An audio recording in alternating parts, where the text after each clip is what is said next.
Warahmatullahi wabarakatuh.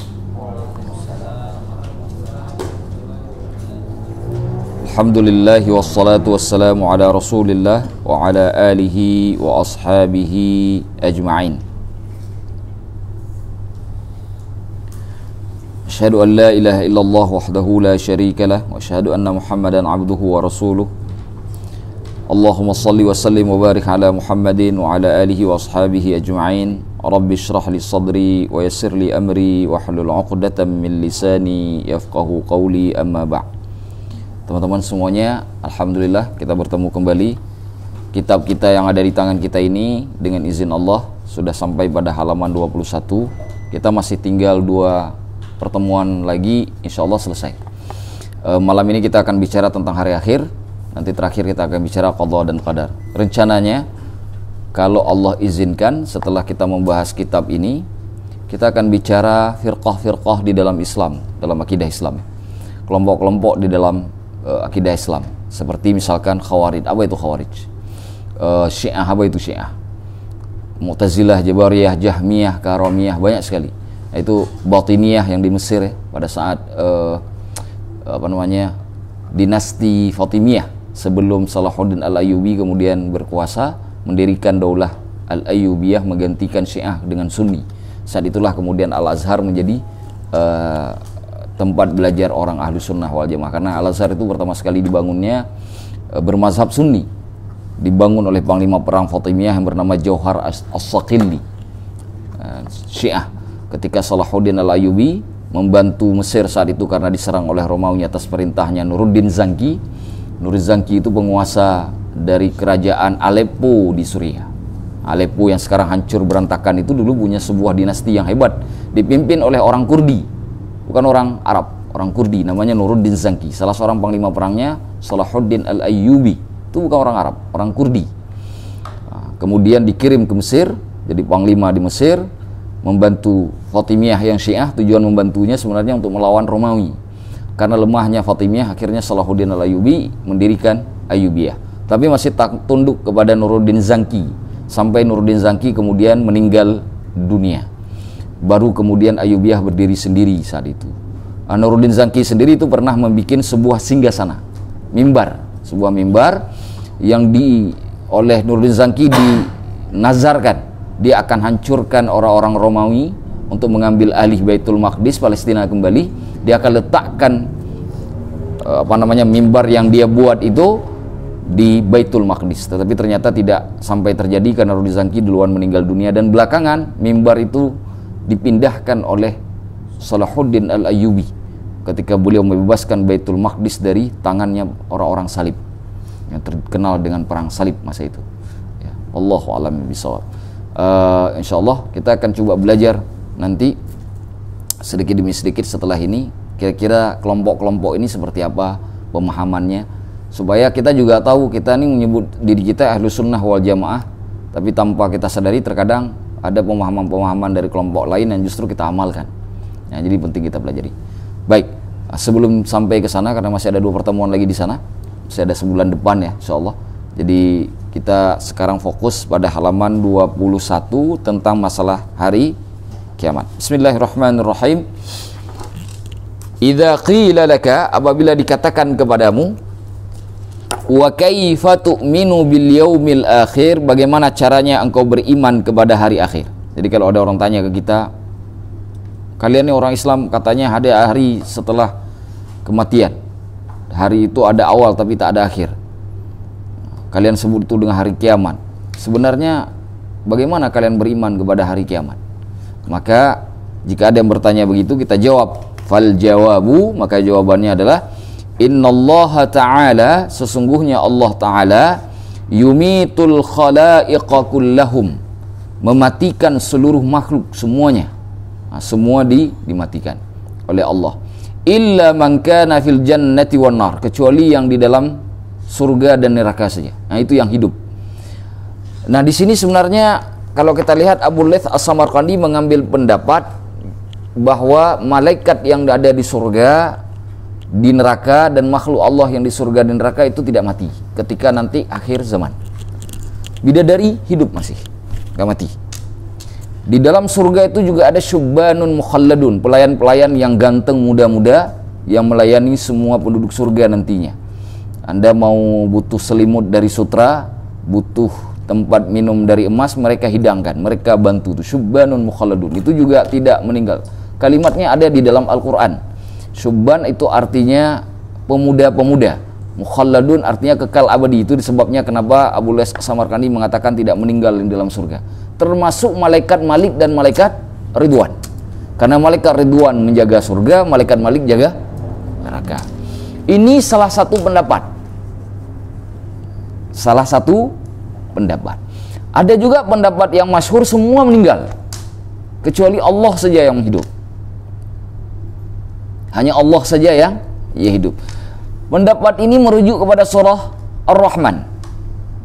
Kullu man 'alaiha fan wa yabqa wajhu rabbika dzul jalali wal ikram. Semuanya menjadi binasa yang ada di atas permukaan bumi, kecuali hanya Allah saja, zat Allah saja yang hidup, yang maha tinggi dan maha tinggi, maha mulia. Yang lain meninggal semuanya. Nah, beberapa para ulama menukilkan ke kita bahwa yang terakhir sekali meninggal dunia itu adalah malaikat maut. Ada juga yang mengatakan malaikat Jibril. Ada juga yang mengatakan bahwa 4 malaikat yang mutasarrifun yang sudah kita bahas itu, yang utama, itulah malaikat yang terakhir yang tersisa. Jibril, Mikail, Israfil, Israel.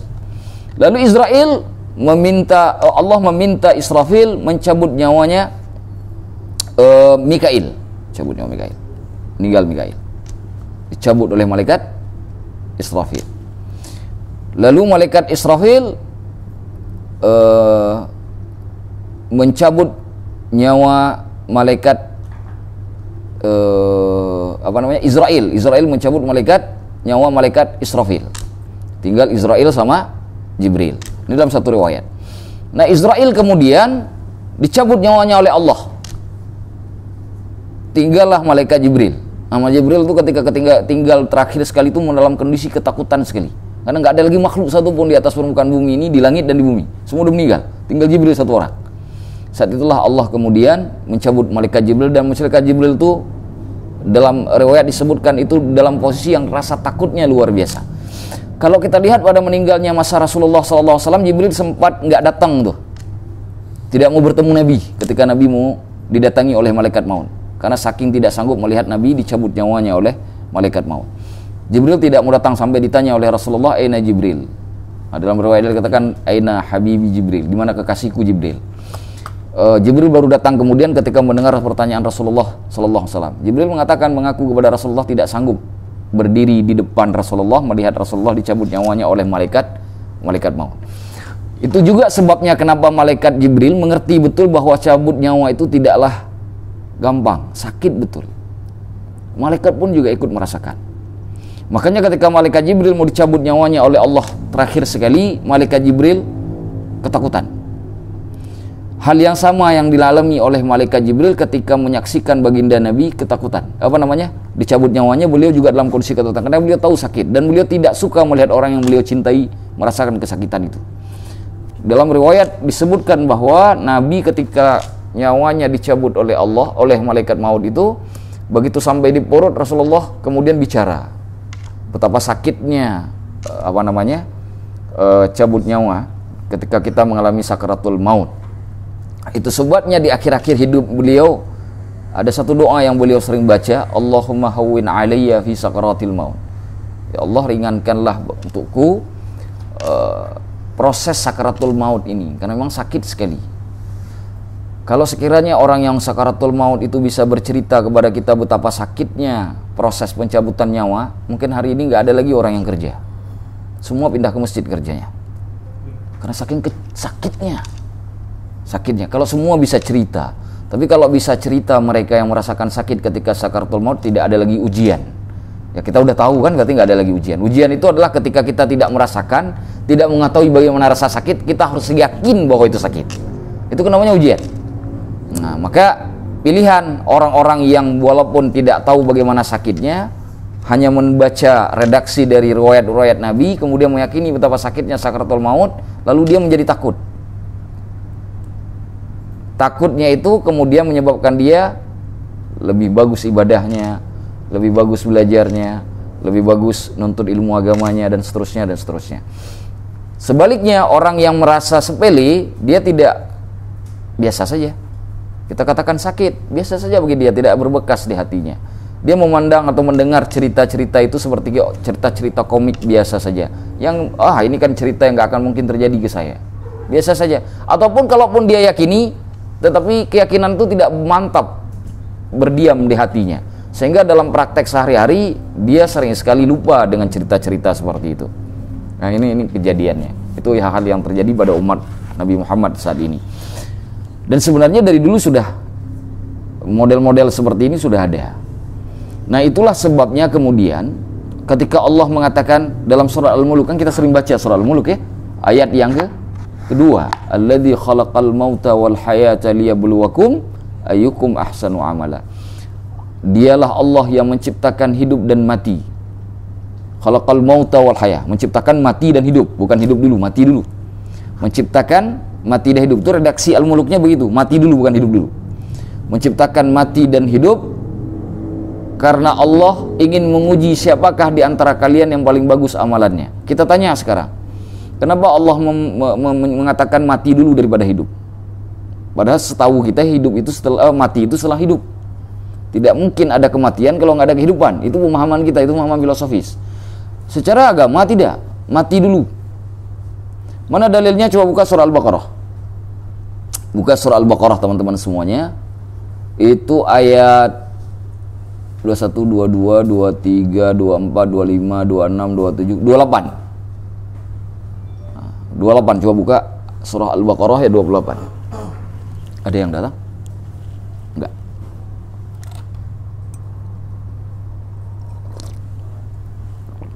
Sudah ketemu? Kata Allah, kaifa takfuruna billah. Betul ya? Bagaimanakah kamu kufur menentang Allah? Wa kuntum amwatan, sedangkan kalian sebelumnya dalam kondisi mati.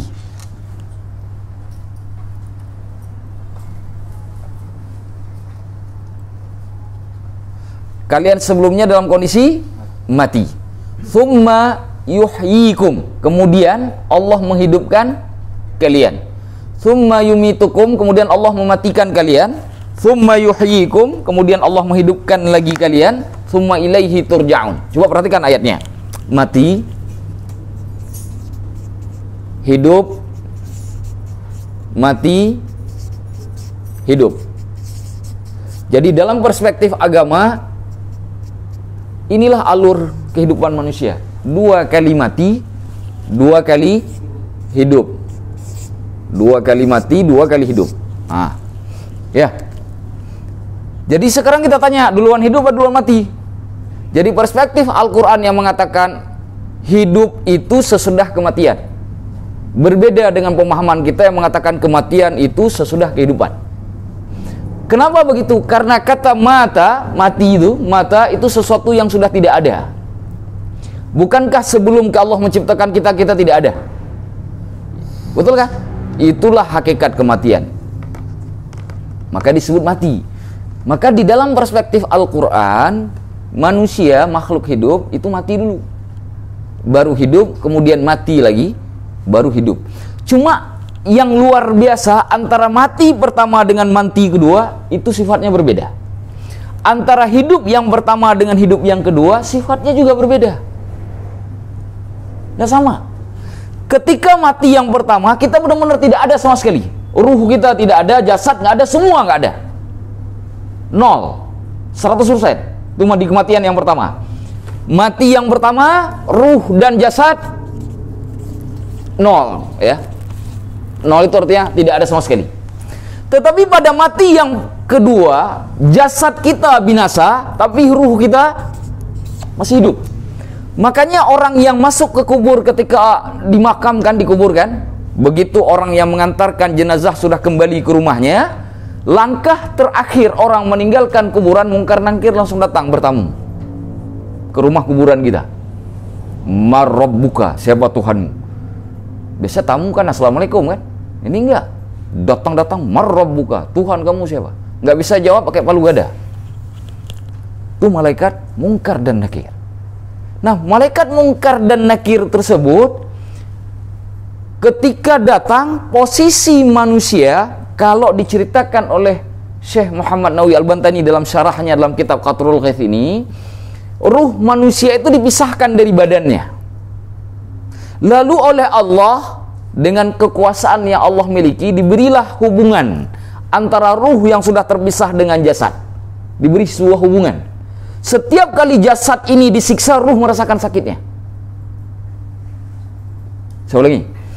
Ketika orang sudah dimasukkan ke dalam kuburan, ruh itu dipisahkan dari jasad 100%. Tapi diberi hubungan dengan jasad yang terkubur tadi. Setiap kali jasad itu dipukul, ruh merasakan sakitnya. Yang luar biasanya, jasad bisa hancur. Makanya kalau teman-teman lihat, ada jasad yang terbakar, ada jasad yang hancur ya. Tapi ada juga jasad yang masih utuh. Yang kemarin kan ada besok berita tuh, ada guru ngaji di mana tuh, 17 tahun dikubur. Cuma guru ngaji kampung, bukan guru ngaji nasional. Guru ngaji kampung, 17 tahun dikubur, tapi jasadnya masih utuh. Nah, itu menunjukkan belum tentu guru ngaji kampung itu lebih rendah daripada guru ngaji nasional dalam pandangan Allah. 17 tahun dikuburkan, masih utuh. Dagingnya masih ada, nggak ada. Biasanya orang kalau jangankan 17 tahun, sebulan itu udah tinggal tulang kok. Udah nampak tulang-tulang kita tuh, karena dimakan kan? Dimakan oleh binatang di dalam tanah. Tidak, utuh semuanya. Makanya jasadnya para nabi dan rasul di dalam kuburan itu utuh seperti asli, seperti sekarang di atas bumi, hanya tidak bergerak. Allah jaga. Satu-satunya jasad yang Allah jaga sempurna, sesempurna-sempurnanya, itu jasadnya para nabi dan rasul. Gak ada satu binatang pun yang bisa mengganggu jasad para nabi dan rasul. Dijaga oleh Allah, dimuliakan oleh Allah, jasadnya dimuliakan, ruhnya dimuliakan. Bahkan jasadnya para nabi itu diperlihatkan surga. Kalau kita hanya ditampakkan saja, enggak, ini diperlihatkan dari dekat. Walaupun belum bisa masuki, karena masukinya pada saat padang mahsyar nanti ketika kiamat terjadi, sudah berakhirnya dunia. Begitulah kemuliaan. Tetapi kuburannya para nabi bukan seperti kuburan kita. Terlihat kecil, tapi Allah luaskan. Makanya ada riwayat hadis Rasulullah yang mengatakan para nabi di dalam kuburan itu sholat. Ruhnya para nabi di dalam kuburan itu sholat, seperti sholat orang di bumi. Tapi yang sholat bukan jasadnya, karena jasad sudah tidak bergerak. Makanya ruh dipisahkan dari jasad, karena jasad sudah tidak bisa bergerak. Jadi mati yang kedua, ruhnya masih utuh seperti asli, jasadnya sudah tidak lagi berfungsi yang normal. Itulah mati yang kedua. Bisa dipahami? Nah, hidup yang pertama, ada awal, ada akhir. Karena hidup di dunia ini, kita kan datang dari sesuatu yang belum ada sebelumnya. Tapi kita akan berakhir meninggalkan dunia ini, karena jasad kita tidak lagi utuh nanti. Ada awal, ada akhir. Perbedaannya dengan hidup nanti yang kedua kali di akhirat, hidup di akhirat ada awal, tak ada akhir. Saya ulangi. Hidup yang pertama ada awal, ada akhir. Hidup yang kedua ada awal, tak ada akhir. Inilah yang Allah katakan di dalam Al-Quran. Bala man kasaba sayyi'atan wa ahatat bihi khati'atuhu fa ulaika ashabun nari hum fiha khalidun. Yang melakukan kejahatan dan mengelilingi dirinya oleh hal yang salah, maka mereka adalah orang-orang yang menjadi penghuni neraka, hum fiha khalidun. Mereka adalah orang-orang yang kekal di dalam neraka selama-lamanya. Yang dimaksud oleh Allah di sini adalah Yahudi dan Nasrani. Karena mereka orang yang merubah-rubah ayat Al-Qur'an, ayat kitab-kitab Allah. Nah, itu yang Allah maksudkan. Walladzina amanu, dan orang-orang yang beriman, wa amilus solihat, dan beramal soleh, ulaika ashabul jannah, mereka merupakan penghuni surga, hum fiha khalidun, mereka akan kekal abadi selama-lamanya di dalam surga.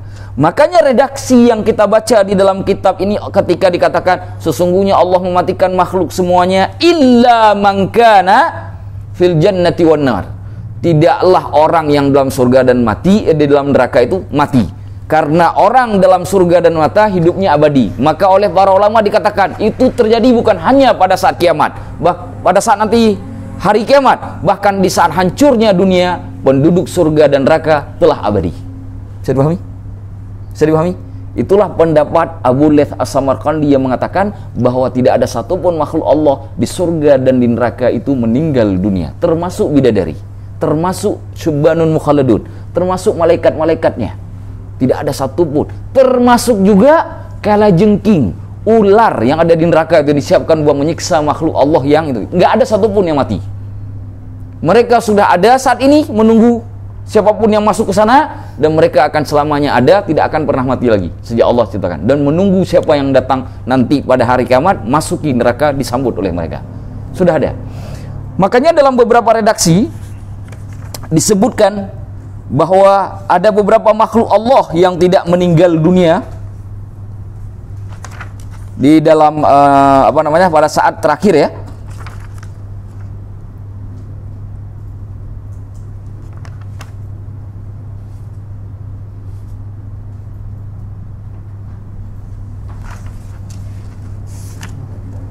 Sebentar saya lihat di kitabnya. Saya mau ngutip langsung dari Syekh Muhammad Nawawi Al-Bantani biar teman-teman juga punya referensinya.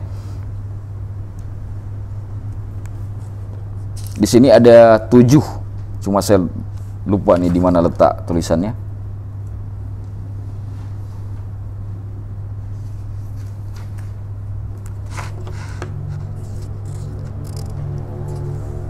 Baik, kita ini aja, nanti sambil jalan mungkin nanti insya Allah dipertemukan. Kita ini dulu. Yang harus teman-teman pahami adalah bahwa ketika Allah mematikan semua makhluk dan orang-orang dalam surga itu meninggal, pahamilah bahwa kematian kita itulah kematian yang kedua, menunjukkan bahwa kita tidak sebenarnya mati seperti mati tidak tahu sama sekali. Kita masih mengerti apa yang terjadi di sekitar kita, karena ruh kita masih ada. Makanya ruh orang yang sudah dimatikan oleh Allah di dalam kubur, kalau dia orang Islam, itu diperlihatkan neraka oleh Allah, bukan surga. Diperlihatkan yang mukmin, yang beriman itu diperlihatkan neraka. Ketika diperlihatkan neraka, dia akan bersyukur. Alhamdulillah, aku bukan bagian dari neraka. Jadi kenapa diperlihatkan neraka? Supaya ada rasa syukurnya kepada Allah. Betapa besarnya siksaan di neraka. Itu masih dalam kubur tuh. Langsung diperlihatkan neraka. Tujuannya bukan, jadi harusnya kan orang mukmin diperlihatkannya surga. Enggak, diperlihatkannya neraka oleh Allah. Hadisnya ada dalam Sahih Musnad Imam Ahmad dan seterusnya. Itu supaya orang-orang yang beriman ketika dia masuk ke dalam kubur sudah selesai dihisap oleh Munkar dan Nakir, dia merasa timbul rasa syukurnya, ya Alhamdulillah ya Allah, aku bukan penduduk neraka. Kalaulah aku penduduk neraka, tak akan mungkin aku sanggup masuk ke tempat itu. Sebaliknya, orang yang menjadi penduduk neraka, sejak dari dalam kubur dia diperlihatkan surga, bukan neraka. Tahu nggak kenapa buat apa? Biar timbul rasa penyesalan. Bayangkan kita lagi lapar banget, lihat orang makan ketaki, genek-gedek makan kan? Ya enggak? Begitu itu dibikin oleh Allah. Jadi dari dalam kubur itu kita sudah dibikin seperti itu. Dan di dalam kubur kita sudah tahu kemana posisi kita. Yang penduduk surga sudah tahu bahwa dia akan masuk surga. Penduduk neraka dia sudah tahu bahwa dia akan menjadi penghuni neraka. Dari mana dia tahu? Karena ada siksa kubur. Makanya saya pernah cerita, kalau saya nggak salah di sini juga pernah saya cerita ketika Abdullah bin Abbas diceritakan tentang surga dan neraka. Abdullah bin Abbas biasa saja. Tapi ketika Abdullah bin Abbas diceritakan kepada beliau tentang kubur, beliau langsung pingsan. Ketika beliau selesai sadar, ditanya, wahai Abdullah bin Abbas, kenapa engkau seperti itu? Harusnya secara logika, siksaan yang lebih besar itu kan lebih menakutkan. Itu yang harusnya membuat kita lebih pingsan. Benar nggak? Secara logika. Mendengar siksaan neraka harusnya membuat kita lebih cepat pingsan daripada mendengar siksaan di dalam kubur. Itu secara logika. Tapi tidak dengan Abdullah bin Abbas. Abdullah bin Abbas ketika mendengar siksaan kubur, itulah yang membuat beliau menjadi pingsan. Ketika ditanya kenapa, beliau menjawab begini, kalaulah orang masuk kubur itu bisa selamat, sudah pasti dia selamat di akhirat. Kalau di kuburnya dia celaka, sudah pasti dia celaka di akhirat. Jadi kubur menentukan akhirat. Selamat di dalam kubur, pasti selamat di padang mahsyar nanti. Celaka di kubur, pasti celaka nanti di padang mahsyar. Makanya orang yang masuk kubur tahu dia akan kemana nanti ketika dibangkitkan. Makanya orang-orang kafir ketika Allah bangkitkan di hari kiamat, apa yang dikatakan? Belum terjadi hisab, mereka mengatakan, ya laitani kuntu turaba. Oh, andaikan aku jadi tanah saja. Dari mana mereka tahu? Dari mana mereka tahu? Kan hisabnya belum selesai. Penyerahan buku catatan amal belum selesai. Mizan timbangan belum selesai. Dari mana dia tahu? Berarti dari dalam kubur dia sudah ada pengetahuan bahwa dia akan masuk neraka. Bisa dipahami sampai di sini? Nah, itu kondisi orang di dalam kubur. Makanya kemudian Syekh Abu Laits As-Samarqandi mengatakan begini, wa yuhyihumullahu ta'ala, ketika kita sudah mati yang masuk kubur tadi, dibangkitkan kita dari kubur oleh Allah. Wa yahsyuruhum itu artinya digiring. Kenapa digiring? Karena orang yang mati dibangkitkan oleh Allah, dia bangkit di mana dia meninggal dunia. Mas Rudi meninggal dunia di Bekasi. Nah, di Bekasi lah bangkitnya. Jadi nggak mungkin matinya di Bekasi, bangkitnya di Surabaya, nggak mungkin. Bangkitnya di situ. Dan redaksi memang begitu. Harus dipahami, padang mahsyar itu bentuk alamnya bukan lagi seperti saat ini. Kalau sekarang kan warna-warni, ngelihat hutan hijau, ngelihat laut biru, gitu ya, warna-warni.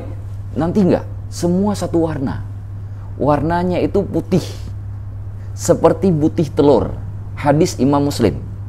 Putihnya seperti putih telur. Dan di seluruh penjuru alam saat itu tidak ada lagi. Kalau kita sekarang misalkan kalau mau pergi ke bandara, kan ada tuh ke bandara belok kanan, ada petunjuk. Nanti di akhirat tidak ada lagi petunjuk, datar semuanya, tidak ada lagi gunung, tidak ada lagi jalan, semua sama bentuknya. Dikumpulkan manusia di tempat itu. Ketika manusia sudah bangkit dari kubur, wa yahsyuruhum, digiring oleh Allah untuk suatu tempat, dikelompok-kelompokkan. Nah, ini kelompok banyak tidur, kelompok tidur semua nih. Nah, lagi dikumpulin tidur pula dia tuh. Karena memang dari dunia tidur ya kerjaannya. Nah, kelompok satu kelompok. Dia ada kelompok orang yang suka baca Al-Quran. Nah, wangi harum mulutnya. Keluar semerbak wangi harum dari mulutnya. Nah, ini kelompoknya orang-orang yang taat Allah dan Rasul. Nah, ini kelompok para syahid.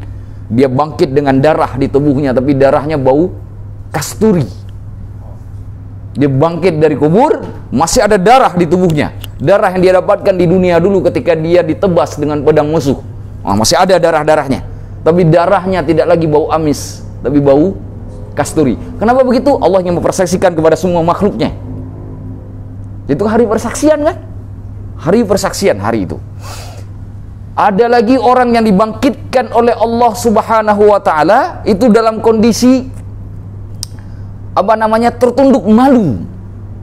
Dia tidak berani memandang orang di padang mahsyar karena saking hinanya, dia tahu dirinya sangat hina di hadapan penduduk padang mahsyar. Ketika Allah bangkitkan kita di padang mahsyar, semua yang kita lakukan di dunia kita tahu. Teman-teman di umur 20 tahun begini-begini tahu. Jadi ketika dikasih catatan amal, nggak akan mungkin bisa membantah. Karena memori itu ada di kita. Allah kembalikan semuanya. Bahkan penciptaan kita lebih bagus dari penciptaan yang sebelumnya. Bagaimana kondisi kita dibangkitkan oleh Allah? Kita tidak berpakaian, telanjang bulat, tidak pakai sendal, pakai kaki. Dan dalam kondisi, kalau dalam hadis Imam Muslim disebut ghurla. Ghurla itu dalam kondisi kita belum berkhitan. Belum berkhitan. Nah, yang khitan-khitan nanti dibalikin semua yang udah yang khitan-khitan tadi. Dibalikin lagi oleh Allah. Itulah kondisi. Sayyidah Aisyah kaget. Yang namanya perempuan kan, dengar cerita begitu kan, kaget. Masa telanjang lagi perempuan? Sayyidah Aisyah tanya ke Rasulullah. Ini hadis Muslim, saya lagi cerita ke teman-teman. Ya Rasulullah, kalau kita dibangkitkan nanti di hari kiamat dalam kondisi telanjang, apakah kita akan saling melihat sesama kita? Namanya kan terlihat aurat. Rasulullah mengatakan, ya Aisyah, apa yang terjadi pada hari padang mahsyar saat itu lebih dahsyat daripada seseorang menyibukkan dirinya untuk melihat orang lain yang dalam kondisi terbuka aurat tadi. Jadi memperhatikan aurat orang lain saat itu tidak lagi menarik. Saking dahsyatnya kondisi. Teman-teman bayangkan begini. Ini kita lagi duduk begini. Ya, tiba-tiba jadi gempa besar sekali. Ada yang pakai kain sarung kebuka, kain sarungnya misalkan. Kayak di waktu tsunami di Aceh. Kira-kira ketika goncangan sangat luar biasa sampai kita keluar, masih perhatian nggak kita dia udah nggak ada kain sarungnya? Nggak keingat kita, nggak kemikir sama sekali. Karena ada sesuatu yang lebih dahsyat yang terjadi pada kita. Begitulah kondisi padang mahsyar saat itu. Kondisi padang mahsyar. Nah, orang-orang yang dibangkitkan pada hari kiamat nanti, kalau ada anggota tubuhnya yang sekarang sudah tidak lagi dia miliki, entah karena patah, entah karena kecelakaan mobil, entah karena apapun, mungkin ditebas orang, nanti ketika dibangkitkan pada hari kiamat dikembalikan semuanya. Nggak ada lagi manusia cacat saat itu. Yang tak bisa melihat, Allah kembalikan penglihatannya. Yang di dunia tak bisa mendengar, Allah kembalikan pendengarannya. Yang tadinya di dunia pincang, Allah jadikan dia bisa berjalan tegak. Yang tua, Allah jadikan muda. Nah, makanya nggak ada orang tua di padang mahsyar itu. Tidak ada orang tua. Dan tidak ada anak kecil, anak bayi. Ada. Semua Allah. Bagaimana anak bayi yang sudah meninggal dunia kalau nanti berubah bentuknya di hari kiamat, orang tuanya masih kenal? Kenal. Si anak kenal orang tuanya, orang tua kenal si anaknya. Saya sering bilang begini, orang tua yang punya anak kecil meninggal dunia, kalaulah sedih hatinya menangis, jangan terlalu kencang-kencang. Kenapa? Secara naluri kemanusiaan kita, kalau anak kita yang masih kecil meninggal, kan itu sedih banget. Sesak banget di dada. Tetapi kalau bicara dengan retorika akhirat, orang yang punya anak kecil meninggal dunia, maka dia sudah punya investasi akhirat. Karena anak itu sudah dijamin masuk surga. Jadi kalau ada di dalam keluarga kita, kita punya saudara, kita punya anak meninggal dunia dari kecil, ingat, sudah ada satu orang di akhirat nanti dari keluarga kita yang menjadi penghuni surga. Begitu cara logikanya. Itu logika akhirat. Ini retorika akhirat. Berbeda dengan retorika dunia. Retorika dunia kan bisa saja maknya pemiksaannya bisa berkali-kali itu. Namanya anak kecil, anak baru lahir, baru disentuh, baru dikasih ASI berapa kali meninggal dunia, nggak kuat lah. Tapi beda dengan retorika akhirat. Nah, jadi kalau kita pahami sebenarnya dasar pemahaman akhirat seperti ini, ketika ada adik kita yang kecil meninggal dunia, maka seharusnya kita bahagia. Makanya dulu di masa Rasulullah, ketika Rasulullah pulang dari perang, itu ada dari sahabat Rasulullah yang perempuan itu senang suaminya meninggal dunia. Bukan karena pengen nikah lagi, bukan. Kalau kita kan pengen harapin nikah lagi, bukan.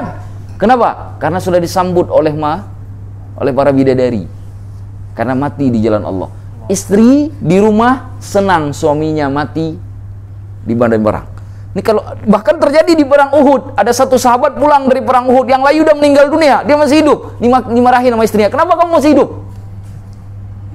Bukan istrinya, ente lagi, gitu lagi. Bukan dia benci suaminya, bukan. Tapi dia menyesal karena suaminya tidak dapat pahala syahid. Tuh, makanya kalau cari istri yang bisa ngizinin kita pergi pengajian. Kalau syahid di tempat pengajian, dia juga dapat pahalanya. Begitu. Angga senyum kenapa? Oh, kok tiba-tiba jadi senyum begitu?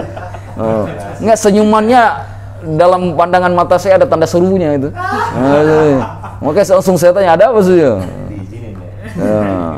Saya doakan semuanya dapat wanita yang solehah. Jangan hati-hati, jangan dapat yang soleh ya, yang solehah.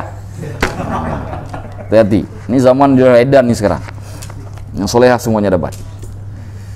Nah, cuma kalau mau dapat yang solehah, kita juga harus soleh. Kita ini suka sekali pengen pasangan kita lebih perfect dari kita, maka kita begitu-begitu doang bentuknya. Nah, jadi kita harus tahu diri juga lah.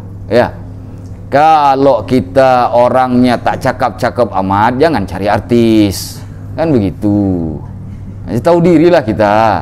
Kalau cuma baca Quran aja nggak bisa, jangan berharap dapat istri yang hafal 30 juz. Mimpi itu namanya.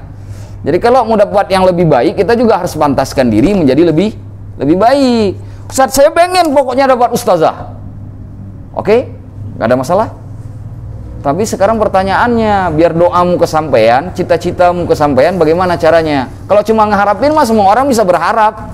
Orang saya juga bisa menghayal sekarang, kalau saya nanti keluar dari sini saya punya uang 50 miliar. Orang cuma menghayal kok, kan gratis. Cuma kalau jadi kenyataan itulah kan harus dibuktikan, harus diusahakan. Bagaimana caranya? Usahakan, pantaskan diri kita dulu sebelum mengharap pasangan kita menjadi pantas buat kita. Ustaz, anak Pak RT sebelah, aduh Ustaz, alim sekali Ustaz. Bagaimana cara saya lamar? Ente sholatnya udah benar belum? Nah itu Ustaz masih bolong-bolong. Nah, benarin dulu sholatnya, biar anak PRT-nya kecantol. Nah, jangankan anak PRT, anak kepala lorong aja nggak suka sama kita kalau nggak pernah sholat. Nah, jadi seperti itu pemantasan diri yang harus kita lakukan. Nah, pemantasan diri ini dari sejak dunia sampai akhirat itu terus berlangsung, tidak pernah berhenti, terus berlangsung. Terakhir orang yang minum dari telaga Rasulullah pun itu karena pemantasan. Di antara orang yang diusir dari telaganya Rasulullah sebelum kita masuk surga dan neraka, orang-orang munafik atau kaum-kaum sekelas Khawarij, Mu'tazilah, itu nggak diberi minum karena mereka mengarang-ngarang agama dengan akal pikiran mereka sendiri dengan menggunakan filsafat. Siapa yang mengatakan? Imam Al-Qurtubi dalam kitab At-Tadhkirah, kata beliau, kelompok-kelompok ini dia tidak akan dapat minum dari telaganya Rasulullah. Kenapa? Karena dia mengabaikan sunnah Nabi, lalu kemudian mengambil kesimpulan sendiri, maka dijauhkan dari telaga Rasulullah Sallallahu Alaihi Wasallam. Kenapa dijauhkan? Pemantasan. Arti pemantasan di sini karena dia belum pantas minum dari telaga Rasulullah. Nah, begitu. Baik, teman-teman, kita lanjutkan.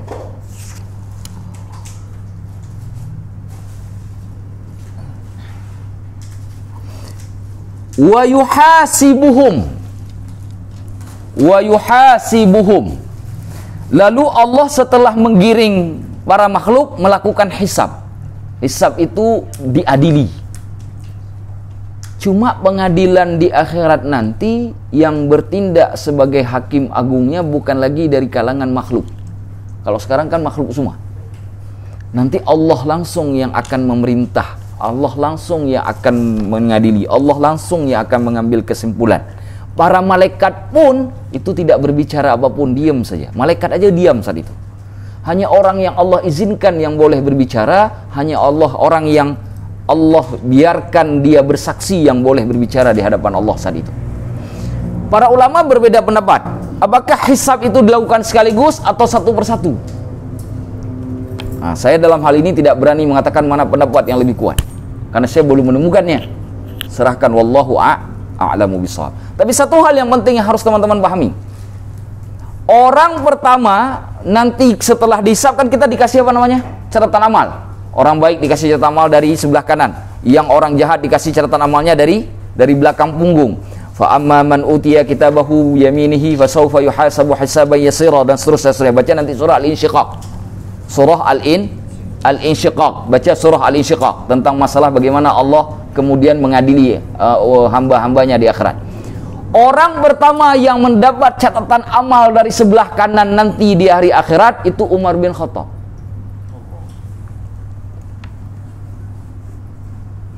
Ketika Allah sudah menghisab makhluk ingin ngasih catatan amal, orang pertama yang dapat catatan amal dari sebelah kanan itu Umar bin Khattab. Bentuk catatan amalnya Umar bin Khattab itu cahaya yang tak bisa dipandang mata, saking indahnya. Dan ingat, Umar bin Khattab salah satu dari 10 sahabat Rasulullah yang diucapkan dalam sebuah redaksi hadis yang dijamin masuk surga. Teman-teman tahu siapa 10 sahabat Nabi yang dijamin masuk surga? Tahu? Bergelar al-asyarah al-mubasysyaruna bil jannah. 10 orang yang diberitakan kabar gembira mereka akan memasuki surga. Tahu siapa? Pertama Abu Bakar As-Siddiq. Itu sudah pasti. Yang kedua Umar bin Khattab. Ustaz, kalau Umar bin Khattab duluan yang terima catatan amal dari sebelah kanan, Abu Bakar kemana? Kan harusnya Abu Bakar dulu, karena ada hadis Muslim mengatakan orang yang paling cintai oleh Rasulullah kan Abu Bakar. Kemana Abu Bakar? Abu Bakar nggak dikasih catatan amal. oleh Allah. Kenapa? Karena Abu Bakar memimpin 70.000 orang yang masuk ke dalam surga tanpa hisab. Pimpinannya Abu Bakar tuh. Ya, 70.000.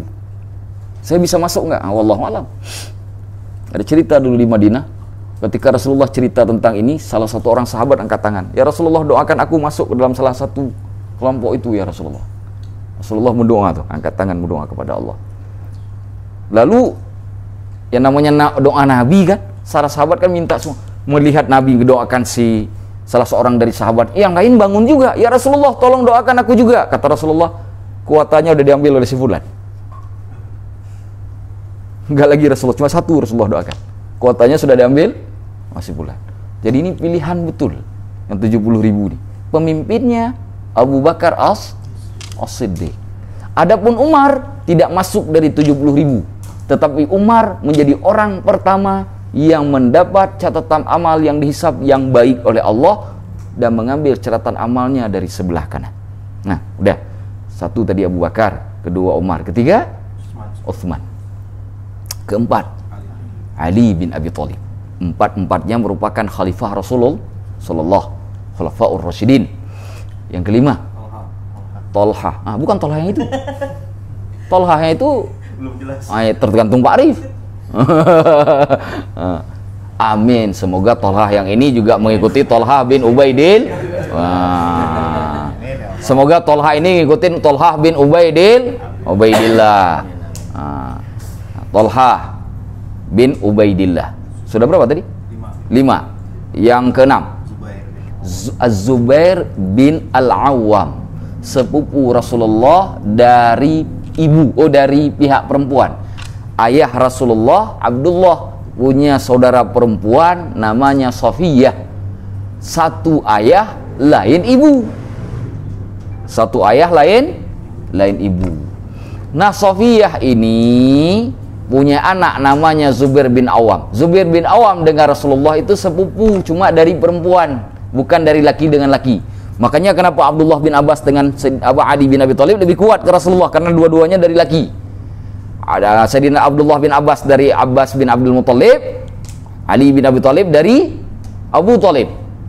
Nah, ditambah lagi Abu Thalib, Ali bin Abi Thalib bukan hanya sekedar sepupu, tapi juga menantunya Rasulullah, menikah dengan anak yang paling mulia dari Rasulullah, yaitu Sayyidah Fatimah, ibu dari pemimpin pemuda surga, Al-Hasan wal Husain. Al-Hasan artinya baik, wal Husain juga sama. Nah, kalau punya anak kasih nama itu Hasan Husain. Nah, dua-duanya baik, Hasan dan Husain. Sudah berapa tadi? 6. Yang ke-7 Abdurrahman bin Auf. Kenal Abdurrahman bin Auf? Kenal? Di mana kenalnya? Abdurrahman bin Auf, sahabat Rasulullah yang paling kaya. Ketika meninggal dunia itu berwasiat setengah hartanya untuk infak sedekah di jalan Allah. Diwasiatkan. Setengah hartanya dihibahkan, sebelum beliau meninggal dihibahkan ke jalan Allah. Dihibahkan ke jalan Allah. Meskipun setengah hartanya sudah dihibahkan ke jalan Allah, masih juga jadi orang terkaya di kota Madinah. Sekaya apa itu orang? Ada cerita yang menarik itu tentang Abdurrahman bin Auf. Saya ketika setiap kali mengingat cerita ini timbul rasa optimisme yang besar. Suatu hari Abdurrahman bin Auf itu merasakan bahwa hartanya ini akan membebani hidupnya nanti di padang mahsyar. Hisabnya sangat berat. Makanya jadi orang miskin tuh enak di padang mahsyar, nggak ada yang dihisab. Kemana hartamu engkau dapatkan? Dari mana hartamu engkau dapatkan? Kemana engkau infakkan hartamu? Ya Allah, aku paling miskin di dunia dulu. Udah lewat-lewat aja dah, lewat, jangan ada yang ditanya. Kalau kaya betul, deposito 5. Oh, nah yang ini kemana? Yang ini berapa? Dapat dari mana? Dihitung tuh, banyak itu, lama konsultan pajaknya lama itu. Tapi kalau yang nggak punya harta, alah ente lagi, lewat aja. Nah, makanya jadi orang miskin tuh di dunia memang tak enak, di akhirat enak. Jadi orang bisu, tuli, cacat di dunia tak enak, tapi di akhirat enak. Tanganmu bagaimana? Nggak punya tangan ya Allah di dunia. Telingamu nggak punya ya Allah. Matamu juga nggak punya ya Allah. Kaki, apalagi kaki ya Allah. Kemana-mana kursi roda Rasulullah ya Allah. Ya udah, hatimu aja lah. Yang lain nggak ada lagi yang mau disap. Ini kita nih dari ujung rambut baju kaki disap oleh Allah. Karena semua ada. Normal kan? Semua ada. Makanya orang cacat di dunia belum tentu dia cacat di akhirat. Banyak sekali yang normal di dunia malah cacat di akhirat. Kita menyebut mereka tuna. Kurang kan? Di dunia. Tuna di dunia. Nanti di akhirat mungkin mereka yang akan bilang kita tuna. Kenapa? Karena mereka hisabnya ringan. Nah, Abdurrahman bin Auf itu timbul tuh perasaan itu tuh. Lalu ingin mengurangi hartanya. Cuma cara nguranginya gimana? Peperangan nggak ada, semua nggak ada. Tiba-tiba datanglah kondisi paceklik di kota Madinah. Semua perkebunan kurma di Madinah itu tidak berhasil. Buah-buah kurma semuanya membusuk. Satu kota Madinah. Kata Abdurrahman bin Auf, inilah kesempatan mengurangi kekayaan. Mengurangi kekayaan. Dibelilah semua buah kurma yang busuk tadi oleh Abdurrahman bin Auf dengan harga normal. Bukan harga normal. Belinya bukan karena pengen beli. Yang pertama, kalau ngebeli itu maka uangnya jadi berkurang karena keinginan Abdurrahman bin Auf. Yang kedua, akan membantu orang-orang Madinah yang saat itu sedang dalam kondisi paceklik. Dua itu kelebihannya. Dengan ringan tangan dibelilah kurma-kurma busuk itu oleh Abdurrahman bin Auf. Tak lama setelah kejadian, datang utusan dari Yaman. Yaman saat itu sedang terjadi wabah, obatnya kurma busuk. Obatnya kurma busuk. Begitu nyampe ke kota Madinah, karena mereka dengar di Yaman, di Madinah itu ada kurma busuk, mereka datangi. Ternyata yang punya kurma busuk itu semuanya Abdurrahman bin Auf. Nggak ada lagi orang lain. Dibelilah oleh orang Yaman, yang membuat Abdurrahman bin Auf bukan hanya lebih kaya, bukan cuma kaya, bakal lebih kaya dari yang sebelumnya. Nggak diizinin buat oleh Allah aja, nggak izinin Abdurrahman bin Auf itu jadi miskin. Coba bayangkan. Ini optimisme. Kalau Allah sudah mempercayakan sesuatu kepada hambanya, nggak akan ada hamba yang bisa mengambil. Itu hikmah dari cerita Abdurrahman bin Auf. Makanya ada doa tuh habis sholat. Allahumma la mani'ah. Ya Allah, la mani'ah. Tidak ada yang menghalangi. Ma a'taita. Apa yang engkau berikan. Wala mu'tiyah. Tidak ada juga yang sanggup memberi. Ma mana'ta. Apa yang engkau halangi. Baca tuh doanya. Mau nggak saya tulis? Mau nggak saya tulis doanya? Hadisnya sahih, Bukhari Muslim. Disuruh baca habis sholat.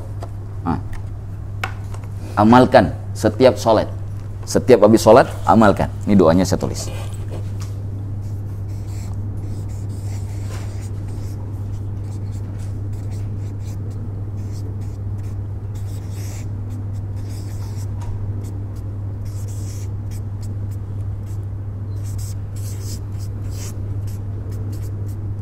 Kelihatan?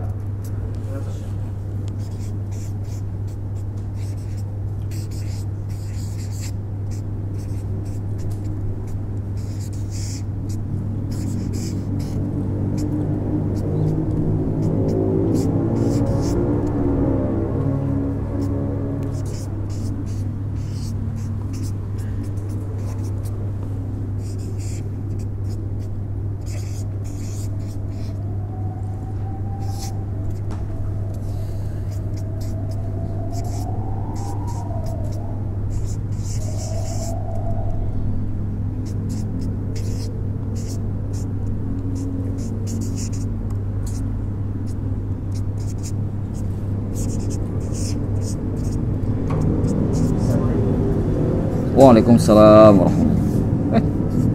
Udah selesai di sana. Perhatikan. Allahumma la mani'ah. Ya Allah, tidak ada yang menghalangi. Lima a'taita, bagi apa-apa yang telah engkau berikan. Wala mu'tiyah, tidak ada juga yang sanggup memberi. Lima mana'ta, bagi apa-apa yang telah engkau halangi. Wala radda, tidak ada sanggup satu orang pun menolak. Lima qadaita, terhadap apa-apa yang telah engkau tetapkan, engkau putuskan, qadha.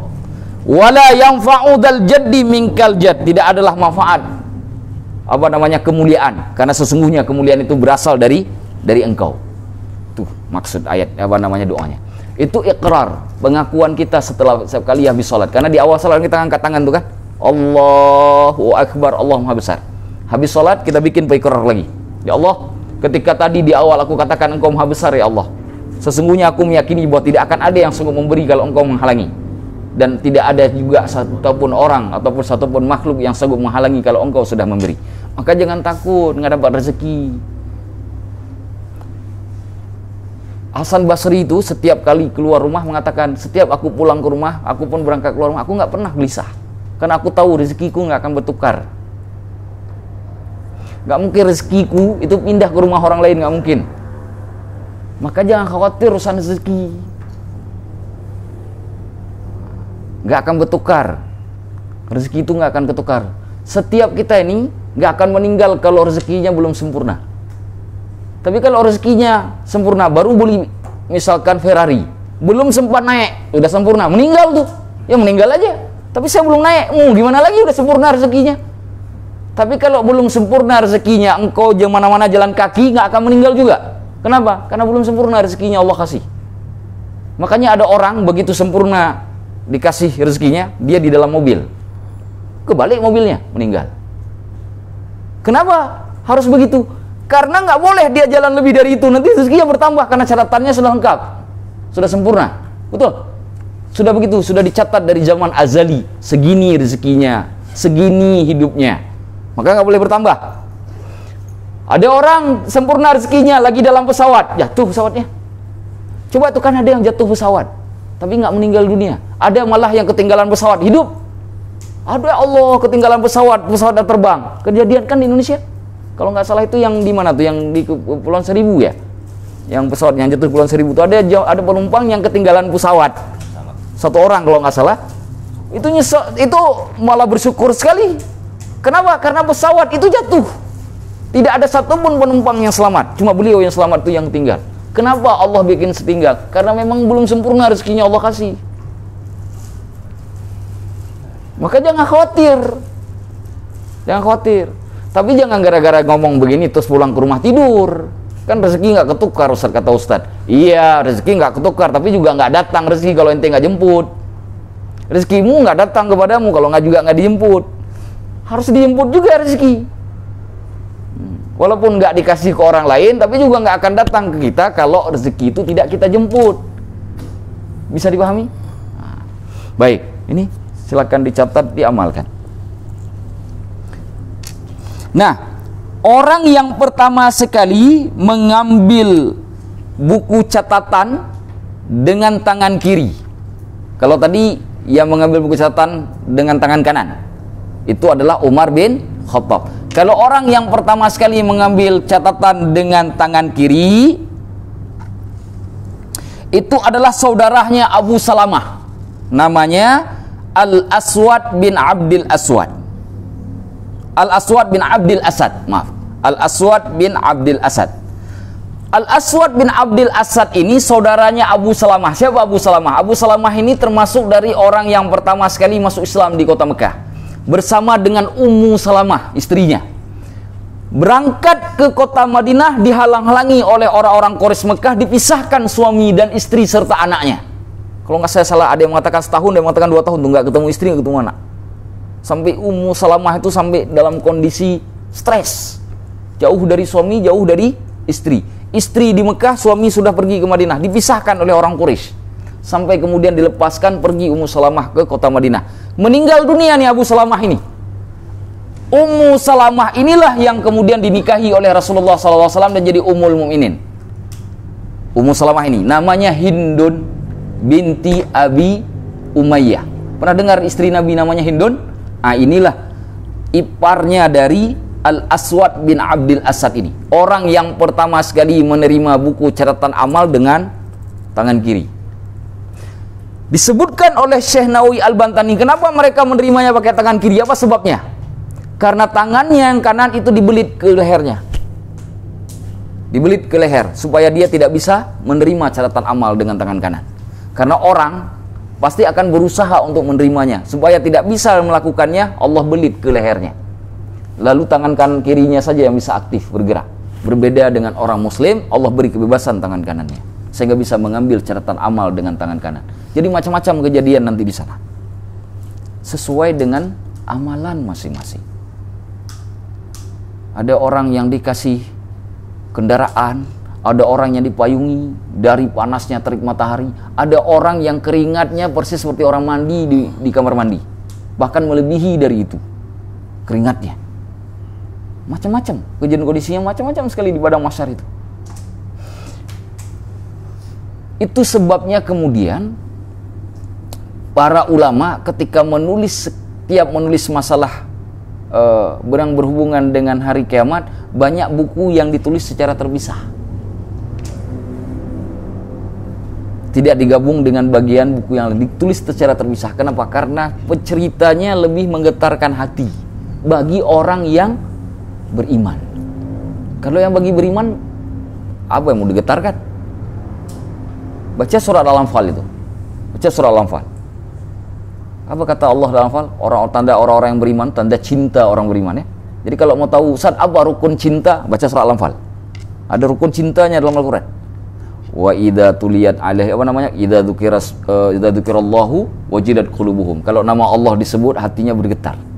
Nah, itu tanda rukun cinta yang pertama itu. Jadi kalau ada orang bilang cinta ke kita, nama kita disebut tak bergetar hatinya, tak cinta dia. Ya, orang cinta itu begitu, setiap disebut nama kita bergetar hatinya. Kalau tak bergetar hatinya, cari jodoh tuh. Ini kira-kira kalau nama si bulan disebut, nama saya disebut, bergetar nggak hati dia nih? Nah, kalau tak bergetar tuh dia tak cinta tuh. Jangan-jangan dia memang pengen duit saya. Ya, tanda cinta tuh. Itulah cinta hamba kepada Allah. Coba lihat para sahabat Rasulullah, setiap nama Allah disebut itu nggak main-main. Nggak main-main para sahabat Rasulullah itu kalau menyebut nama Allah, kalau mereka mendengar nama Allah. Makanya Umar bin Khattab mengatakan begini, kalau kalian tahu betapa menilai kalimat jazakallah, kan kita sering bilang ke orang jazakallah, kalian tahu makna jazakallah itu sebesar apa, setiap hari kalian mengucapkannya untuk saudara kalian. Kalau kalian tahu betapa besarnya pahala, besarnya keagungan dari kalimat itu, setiap hari kita mau bilang jazakallah, jazakallah, jazakallah. Karena kalimat jaza itu artinya balasan. Balasan itu kan macam-macam di dunia dan akhirat. Bisa bentuk hati yang lembut, bisa macam-macam tuh dibalas oleh Allah, ya kan? Kalau kalian tahu betapa tingginya kalimat jazakallah, setiap hari kalian akan mengucapkannya ke saudara kalian. Karena itu doa. Makanya jangan makasih bro ya, makasih bro, pakai singkat lagi, makasih bro ya, terimanya nggak jadi makasih bro, si bro, lama-lama jadi si aja, hilang tuh beberapa huruf tuh, si bro, lama-lama oke bro, apa itu, malaikatnya kaget-kaget, apa mau dicatat, kaget malaikat, jazakallah, malaikatnya enak juga catat, senyum malaikat sambil catat. Yang mendengar dapat, yang mengucapkan dapat. Oke bro, yang ngomong nggak dapat, yang dengar sakit telinganya. Malaikat kabur nih, orang dua-duanya nggak jelas nih. Pergi malaikat. Ya dong. Malaikat itu ada di tempat orang yang mengagung Allah. Kalau ketika kita lalai itu malaikat nggak ikut dengan kita. Makanya kenapa malaikat itu suka dengan pengajian? Kenapa majelis ilmu disukai oleh malaikat? Karena ada kebaikan yang besar di sana. Nama Allah disebutkan, nama Rasulullah disebutkan, ayat Allah dibacakan, hadis Rasulullah dibacakan. Makanya senang malaikat. Kenapa malaikat jauh dari pasar? Karena pasar adalah tempat yang paling sering terjadinya penipuan, caci maki, bahasa kotor. Ya kan? Makanya ada hadis, ahabbul biladi ilallahi masajid. Sebaik-baik tempat di atas permukaan bumi ini yang paling dicintai oleh Allah itu masjid. Wa abghadul biladi ilallahi al-aswaq. Seburuk-buruk tempat di atas permukaan bumi ini adalah pasar. Bukan pasarnya yang buruk, tapi apa yang terjadi di pasar itu. Bagaimana kalau saya bisa bikin pasar syariah, Ustaz? Nah, karena sekarang banyak syariah kan? Nah, ada sekarang bank syariah, asuransi syariah, belakangan ada buka puasa syariah. pacaran syariah, macam-macam. Lama-lama nih ada zina syariah nih lama-lama. Astagfirullahaladzim. Banyak sekarang syariahnya. Semua embelnya syariah aja. Jadi jangan dilihat semua syariah udah betul syariah, belum tentu. Lihat dulu. Mana ada pacaran syariah? Bagaimana cara pacaran syariah? Dua orang keluar mau buka puasa, begitu waktu maghrib buka puasa berdua, sholat berjamaah. Ente pacaran itu mah datang setan, diterima sholat ente? Ya enggak. Karena orang kalau laki-laki yang perempuan sudah berduaan, setan yang ketiga, gimana malaikat mau catat? Tempat yang adanya setan nggak mungkin ada yang malaikat, nggak mungkin malaikat duduk bareng sama iblis, mustahil, nggak mustahil. Paham ya logikanya? Paham logika? Jadi nggak ada, itu mah bahasa-bahasa milenial yang nggak jelas itu, karena yang ngomong juga nggak jelas. Ada lagi sekarang bahasa begini tuh, yang suka mengaburkan. Saya nggak perlu berjilbab, yang penting hati saya sudah berjilbab. Lah, sejak kapan ente bikin perjanjian sama Tuhan? Ketemu kapan ente? Bikin kontrak ente sama Tuhan? Sakit nih orang.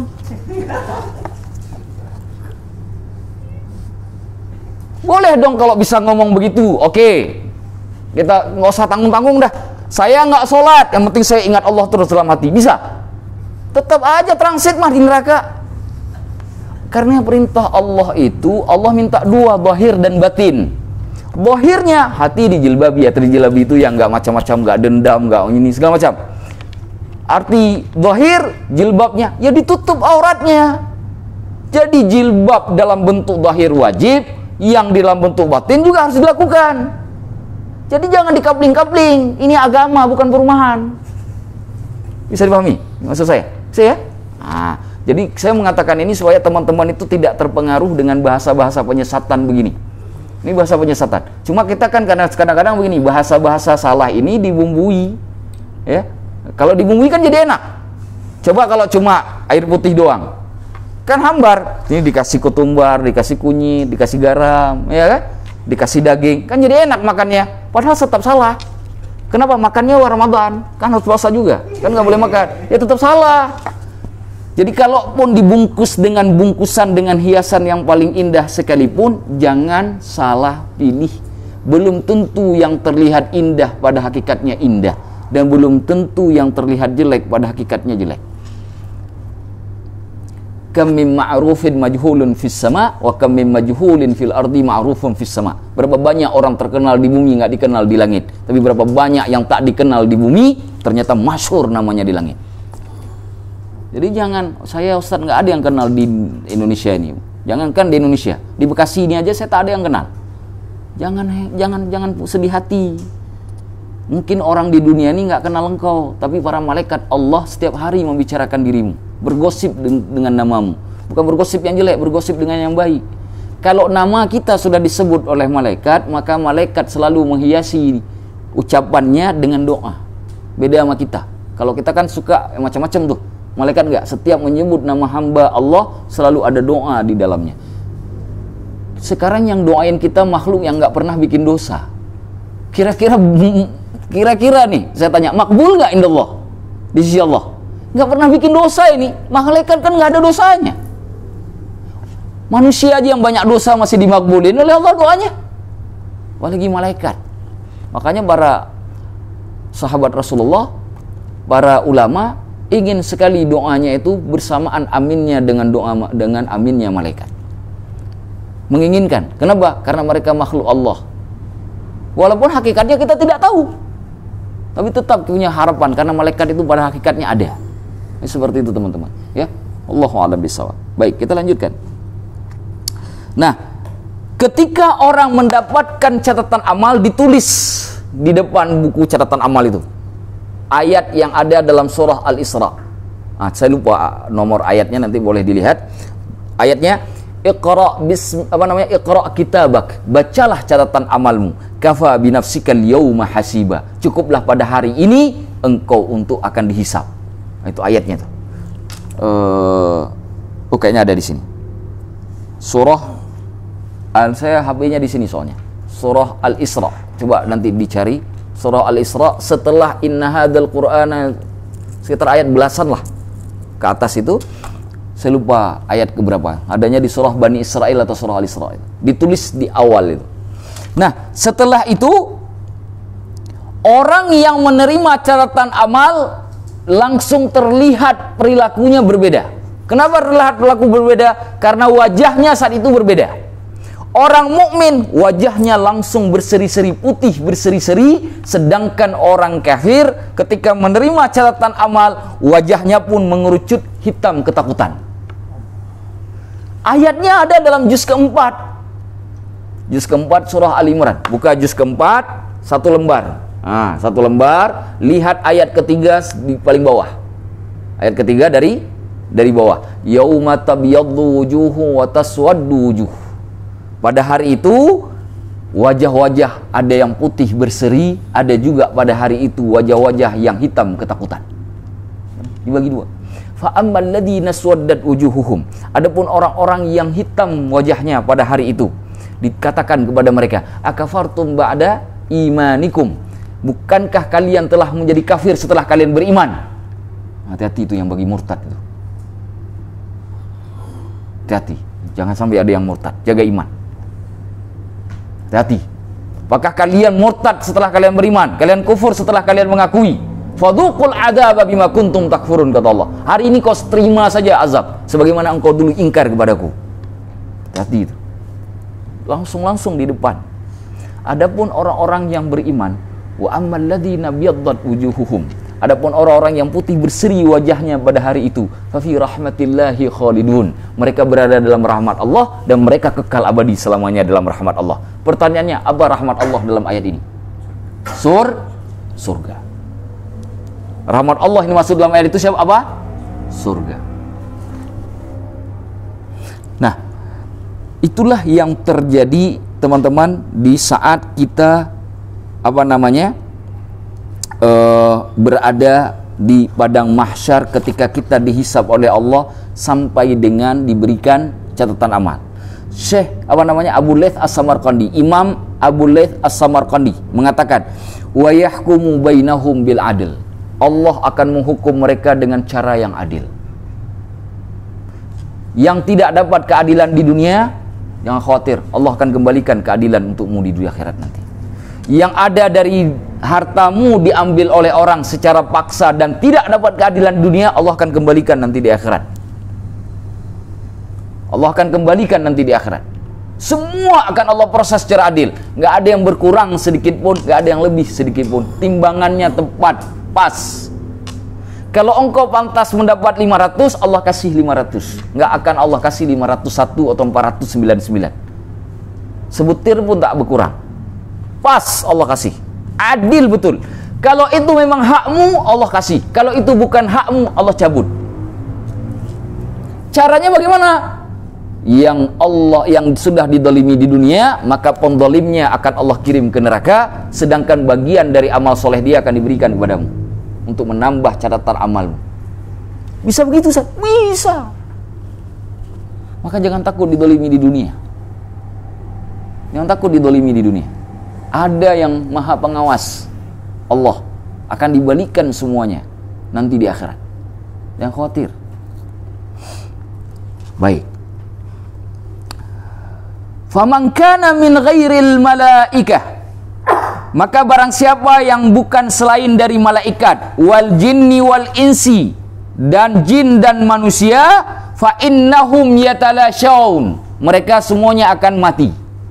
Jadi seluruh, ini kata Abu Laits As-Samarqandi, seluruh makhluk nanti di atas permukaan bumi ini dibangkitkan semua. Anjing, kucing, tikus, apa lagi?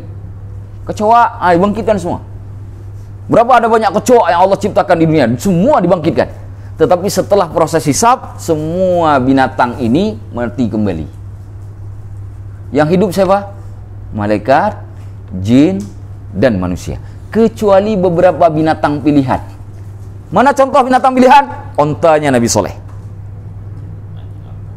Anjingnya Ashabul Kahfi. Kecuali yang beberapa. Nah itu yang enggak. Ustaz, kalau kambing saya gimana? Kambingmu korbankanlah pas Idul Adha, biar hidup amal solehnya, karena kambingnya nggak akan kekal. Gitu ya. Itu kalau kita. Ayam saya, Ustaz, nggak ada yang kekal. Bangkit, tidak mati lagi dia. Makanya saya tidak tahu, ada yang pernah bertanya kepada saya begini, Ustaz, kita kan kalau pernah mendolimi binatang di dunia ini, membunuh binatang seenak hati, kira-kira binatang tuh kan dihidupkan lagi oleh Allah, dia ngadu nggak ke Allah yang ada hari kiamat? Itu saya belum bisa jawab sampai hari ini. Ini ada kecoa jalan, dia jalannya sendiri, nggak ada urusan sama kita, kita injak mati dia. Kata tentang mimpi apa gua semalam, lewat habitat tiba-tiba dia nginjak dari stafnya. Ini tuh kira-kira dihisap Allah nggak di hari akhirat? Datang nggak kecoa tadi kita tinjak itu ke Allah? Ya Allah, aku itu padahal keluar dari habitat mau cari makanan, anakku kelaparan.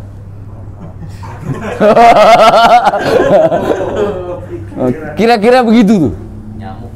Oh, nyamuk. Makanya ada ulama tasawuf itu nggak mukul nyamuk ketika ngisap darah tuh diusir. Ditanya kenapa dibiarkan nyamuk tidak dibunuh? Dia sedang memakan hak dia yang Allah izinkan. Karena dia makanannya adalah darah, sedangkan Allah titipkan darah itu pada diriku. Maka aku harus berbagi kepada makhluk Allah. Kalau kita kan nggak sanggup ya. Saya makanya kata ulama tasawuf, bukan ulama lain. Saya katakan ulama tasawuf. Sampai begitu. Ini udah tingkat tinggi itu.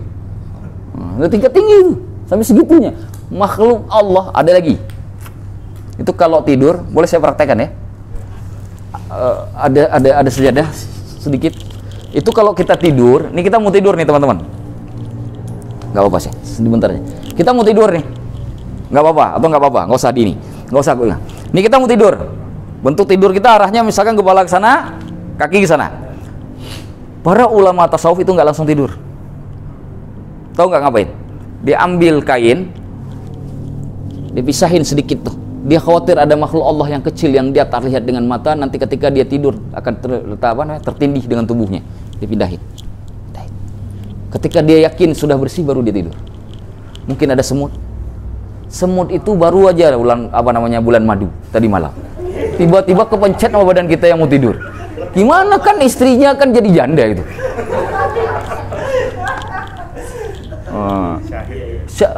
Ya dia syahid. Istrinya siapa yang kasih makan? Siapa yang nanggung biaya hidupnya? Nah itu kira-kira begitu ya. Kira-kira. Termasuk dalam bab ini, ya bab ini ada dalam fikih. Ini bukan cerita main-main ini. Kita ketawa tapi ini serius. Di dalam fikih juga ada. Tidak boleh kencing pada lubang yang terbuka. Anda kalau ketemu lubang, ini mau kencing di luar ruang, saya nggak ketemu WC segala macam, saya di alam bebas. Kelihatan lubang, jangan kencing, haram hukumnya kencing dalam lubang. Haram, salah satunya karena ada binatang Allah di dalamnya. Mungkin dia lagi tidur, mimpi indah, tiba-tiba diseram kencing kita. Allah. Iya, itu dalam ilmu fikih itu. Jadi erat sekali hubungan antara hukum dengan akhlak. Kuat sekali hubungan antara hukum dengan akhlak. Jadi hukum tak akan bisa menjadi sempurna kalau akhlak dibuang. Sebagaimana akhlak tidak akan mungkin bisa berdiri sendiri kalau tidak ada faktor hukum. Kuat sekali hubungannya antara hukum dengan akhlak. Jadi walaupun kita cerita tadi seperti cerita lucu ya, tapi sebenarnya ini ada di dalam Islam. Bukan nggak ada, benar-benar ada. Nah itu salah satunya. Nah dari sini kita paham betul bahwa makhluk-makhluk Allah itu pada akhirnya nanti di hari kiamat meninggal dunia, kecuali yang memang Allah izinkan masih hidup. Adapun apakah mereka akan mengadu dengan sebab kita bunuh mereka secara sengaja di dunia, saya tidak tahu. Tetapi tentu kalau itu dianggap kesalahan, pasti akan Allah minta pertanggungjawaban. Ada kucing tiba-tiba nggak salah, nggak apapun, datang kita tendang, mungkin dia. Apa salah dia? Dia nggak ganggu kita, ngapain tiba-tiba kita tendang dengan kaki. Kencang pula, di sini pula kenanya. Coba bayangkan, kalau kita yang diperlakukan oleh kucing seperti itu, kucing yang nendang kita, seperti kita menendang dia. Dia nggak ada salah, nggak ada apa-apa, ngapain kita kendang? Kan itu juga makhluk Allah. Apa salah dia? Nah, jadi itu adab. Makanya adab dalam Islam itu adab kepada Allah, adab kepada Rasulullah, adab kepada manusia, termasuk adab kepada lingkungan, termasuk adab kepada makhluk hidup, hewan. Termasuk adab. Coba kalau kita ke Masjidil Haram, kita ke Madinah, itu daun duri pohon yang ada di Masjidil Haram tidak boleh dirusak, nggak boleh ada pohon yang ditebang, nggak boleh ada daun yang dicabut. Ini teman-teman datang misalkan ke Mekah, ada pohon nih Cantik nih, tarik aja suka-suka karena di sini suka narik pohon orang. Nah, sana tarik, nggak boleh. Nggak boleh. Karena disebut tanah haram. Yang boleh di tempat kita tanah halal. Iya lawan tanah haram tanah halal lah. Masa tanah mubah kan nggak mungkin. Nah, lawan tanah haram tanah halal. Kita ini tanah halal, sana tanah haram. Haram apanya? Haram melakukan hal-hal yang normal dilakukan. Kenapa? Karena kesucian tempat tersebut. Haram itu artinya tidak dibolehkan melakukan hal yang biasa kita lakukan di tempat yang lain untuk menjaga kehormatan dan kesucian tempat tersebut. Nah itu kira-kira bisa dipahami ya? Allahu a'lam bishawab. Baik, semua binatang akan mati kecuali yang beberapa. Faman kana fasiqan, nanti di hari kiamat siapa saja yang fasik. Apa itu fasik? Apa itu fasik? Ada beberapa istilah yang harus teman-teman ketahui ini. Ini boleh saya ini ya. Baik. Fasik. Apa lagi? Munafik. Zindik. Nah, ini barangkali 3 yang paling besar nih. Zindik. Kalau tulisan Arabnya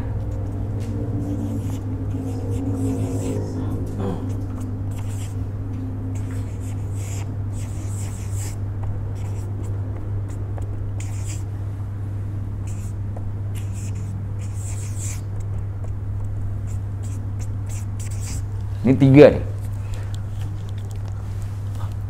Perhatikan teman-teman. Fasik itu ada dalam Al-Quran tuh. Wa may yudhillu bihi illal fasiqin. Tidak ada orang yang Allah sesatkan kecuali orang fasik. Fasik itu orang yang melakukan perbuatan besar, dosa besar yang dilakukan secara terus-menerus. Subuh nggak sholat, duhur nggak sholat, asar nggak sholat, maghrib, itu fasik itu. Orang fasik sangat dekat dengan kesesatan karena Allah biarkan dia tergelincir. Itu orang fasik. Hati-hati jadi orang fasik. Yang wajib-wajib jangan tinggalkan. Orang yang meninggalkan perbuatan yang diwajibkan oleh Allah dan Rasulnya secara sengaja, maka dia sudah menyandang predikat fasik. Bulan Ramadan nggak mau puasa, salat 5 waktu nggak mau. Yang wajib-wajib ya, apalagi zakat nggak mau tunaikan. Bukan menentang. Kalau menentang kafir. Dia meyakini itu wajib tapi tidak mau melakukan. Malas. Namanya fasik. Hati itu. Jangan bangga nggak sholat. Jadi kalau kelihat teman nggak sholat, ajak dia minum. Fasik, kita minum yuk. Udah tahu ilmunya kan? Kenapa ente panggil gua fasik? Tadi nggak sholat ente. Gua baru ngaji di Habitut. Kata Ustaz kalau terus menerus nggak sholat fasik. Maka gua panggil ente dengan lakapnya sebenarnya. Kenapa marah pula? Kalau nggak senang dipanggil fasik, besok sholat. Biar gua nggak panggil lagi, gua panggil sekarang hai taat. Gitu aja. Subuh nggak bangun, fasik. Bangun. Ituin aja. Kalau juga nggak bangun, ajak teman-teman ambil spray warna putih, tutupin. Allahumma firlahu warhamhu. Gede-gedekin bacanya. Biar tahu diri dia. Karena orang sekarang itu harus dilakukan juga hal-hal yang membuat dia itu ada rasa takut. Karena rasa takut itulah yang bisa membuat itu orang nggak berani untuk melakukan hal-hal buruk. Iya. Orang kalau berani, dia berani lakukan apapun. Bahkan Allah pun berani lawan. Iblis. Siapa makhluk Allah yang paling jahat? Iblis kan? Tapi iblis gak pernah nyembah apapun. Pernah dengar iblis nyembah batu? Pernah dengar iblis nyembah pohon kayu? Pernah dengar iblis nyembah manusia? Pernah dengar iblis nyembah piramid? Pernah? Enggak. Yang melakukan itu siapa? Kita. Kita manusia melakukan begitu. Iblis gak pernah. Padahal dia diharamkan surga untuk dia. Tapi dia nggak pernah nyembah batu, nggak pernah nyembah pokok kayu, nggak pernah nyembah manusia, nggak pernah nyembah api, nggak pernah nyembah bulan, nggak pernah nyembah mitos Zeus. Yang melakukan itu siapa? Kita nih manusia yang nyembah mata satu tuh, dewa Horus dari Mesir. Nggak ada yang nyembah itu, semuanya manusia. Iblis nggak pernah melakukan. Dalam posisi ini, makanya orang manusia yang lebih penentangannya sangat besar kepada Allah, di dalam bahasa Al-Quran balhum adall, dia lebih sesat. Kenapa? Ketika dikatakan mereka ulaika kal an'am, mereka seperti binatang ternak, karena binatang ternak posisi derajatnya rendah. Tetapi ke orang yang sangat menentang Allah bukan hanya seperti binatang ternak, balhum adal, bukan lebih berada di bawah, bukan, tapi lebih tersesat. Kenapa? Karena yang sesat itu iblis. Maka kalau kita menentang Allah, kita bisa lebih jahat dari iblis. Itu maksudnya. Bisa dipahami? Nah, makanya kalau ada teman yang nggak mau sholat, panggil aja tuh. Namanya Muhammad pula. Ya Allah, kan gak enak banget. Muhammad fasik. Muhammad kan bagus namanya, nama Nabi. Belakangnya fasik. Ya Allah. Bilang sama dia besok ganti nama. Jadi ini. Jangan jadi Ini yang di sini udah tahu ilmunya. Sudah tahu. Perbuatan wajib. Minimal tuh yang rukun Islam. Sholat 5 waktu. Jangan. Jaga betul. Tempat waktu sholatnya. Nah kalau Allah misalkan nggak di awal-awal waktu banget lah, karena masih muda-muda barangkali belum ini, minimal tepat waktu ala waktiha lah, bisa di pertengahan. Tapi jangan nanti sholat duhur rakaat pertama di waktu duhur, 3 rakaat lagi sudah di waktu asar. Kan saya juga di waktu duhur, 1 rakaat kan masih di waktu duhur. Iya, suka-suka ente aja lah. Nggak begitu juga ya, nggak begitu juga. Sholat 5 waktu, jaga betul. Kedua, nanti bulan Ramadan, ini udah deket nih, tinggal 3 bulan lagi insya Allah. Kalau Allah panjangkan umur kita, kita ketemu lagi dengan Ramadan. Mulai dari bulan 3 nanti, bulan Syaban doa Allahumma, bulan dari bulan Rajab, di bulan Syaban, dari bulan Rajab, Allahumma barik lana fi Rajab wa Syaban wa ballaghna Ramadan. Ya Allah, berkati aku di bulan Rajab dan di bulan Syaban, dan sampaikan aku ke bulan Ramadan ya Allah. Begitu sampai bulan Ramadan, jangan main-main. Dari sejak terbitnya fajar sampai tenggelamnya matahari, dari sejak azannya subuh sampai dengan azan maghrib, ingat, hati-hati, jaga mata, jaga mulut, jaga telinga, jaga apapun. HP, suruh puasa juga dia sebentar. Kalaupun ada YouTube, banyakkan murattal. Ada juga orang mengatakan, Ustaz, naumus shaimin ibadah. Tidur orang puasa ibadah, Ustaz. Kan nggak apa-apa puasa dari pagi sampai sore tidur, Ustaz, biar ibadah terus. Ya suka-suka ente aja lah. Susah kita ngomong mah zaman sekarang ini. Tidur yang wajar itu ibadah. Kalau sudah di luar wajar, itu namanya tidur orang kurang ajar. Nggak boleh. Tidur yang wajar bagaimana? Nih Rasulullah, tidur Rasulullah malam. Beliau bangun sepertiga akhir malam. Itu tidur Rasulullah. Kemudian kalaupun beliau tidur nih, kalau itu pagi hari, sebentar setelah matahari sudah lewat sepenggelahan, sudah lewat waktu duha. Kalau kita mau tidur tuh pagi, tunggu matahari terbit sampai lewat sepenggelahan baru tidur. Itu lebih baik, karena kalau tidur pagi itu kan waktu keluarnya setan itu, ya, keluarnya setan. Makanya kan nggak boleh sholat habis sholat subuh itu kan. Nah, jangan juga tidur, berzikir. Makanya disuruh berzikir minimal lah. Kalau duduk ngobrol dengan teman-teman, ngobrol sesuatu yang bermanfaat, hal-hal yang berhubungan dengan keagamaan, dengan hal-hal yang penting lah, yang Allah ridhoi. Kemudian tidurnya nggak lama, jangan tidur dari jam, misalkan tidur jam 9, bangunnya jam 9 malam, jangan. Tidurnya jam 9 pagi, ya bangunlah jam 10 gitu, setengah 11 sudah bangun. Sudah. Kalaupun tidur lagi, ini yang banyak, yang paling disukai Rasulullah itu qailulah, tidur siang hari. Tidur siang itu habis selesai salat duhur, sudah selesai semua urusan, tidur, bangun sebelum azan asar. Nah, itu tidur orang Rasulullah.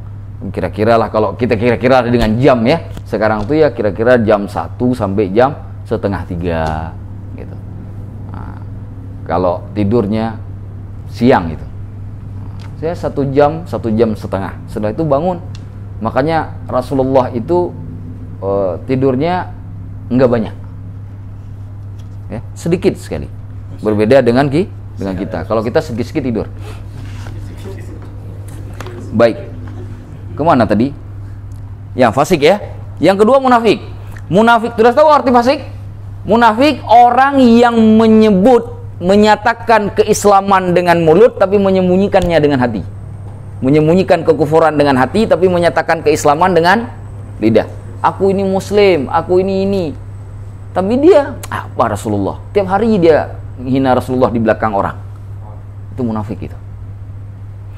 Mana pasukan munafik? Abdullah bin Ubay bin Salul.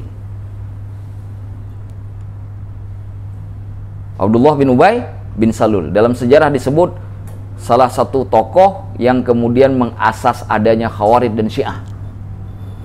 Tokoh munafik itu. Hati-hati. Tokoh munafik ini kerjaannya pasti ngerecokin umat Islam aja. Nah itu tokoh munafik. Munafik itu pasti begitu.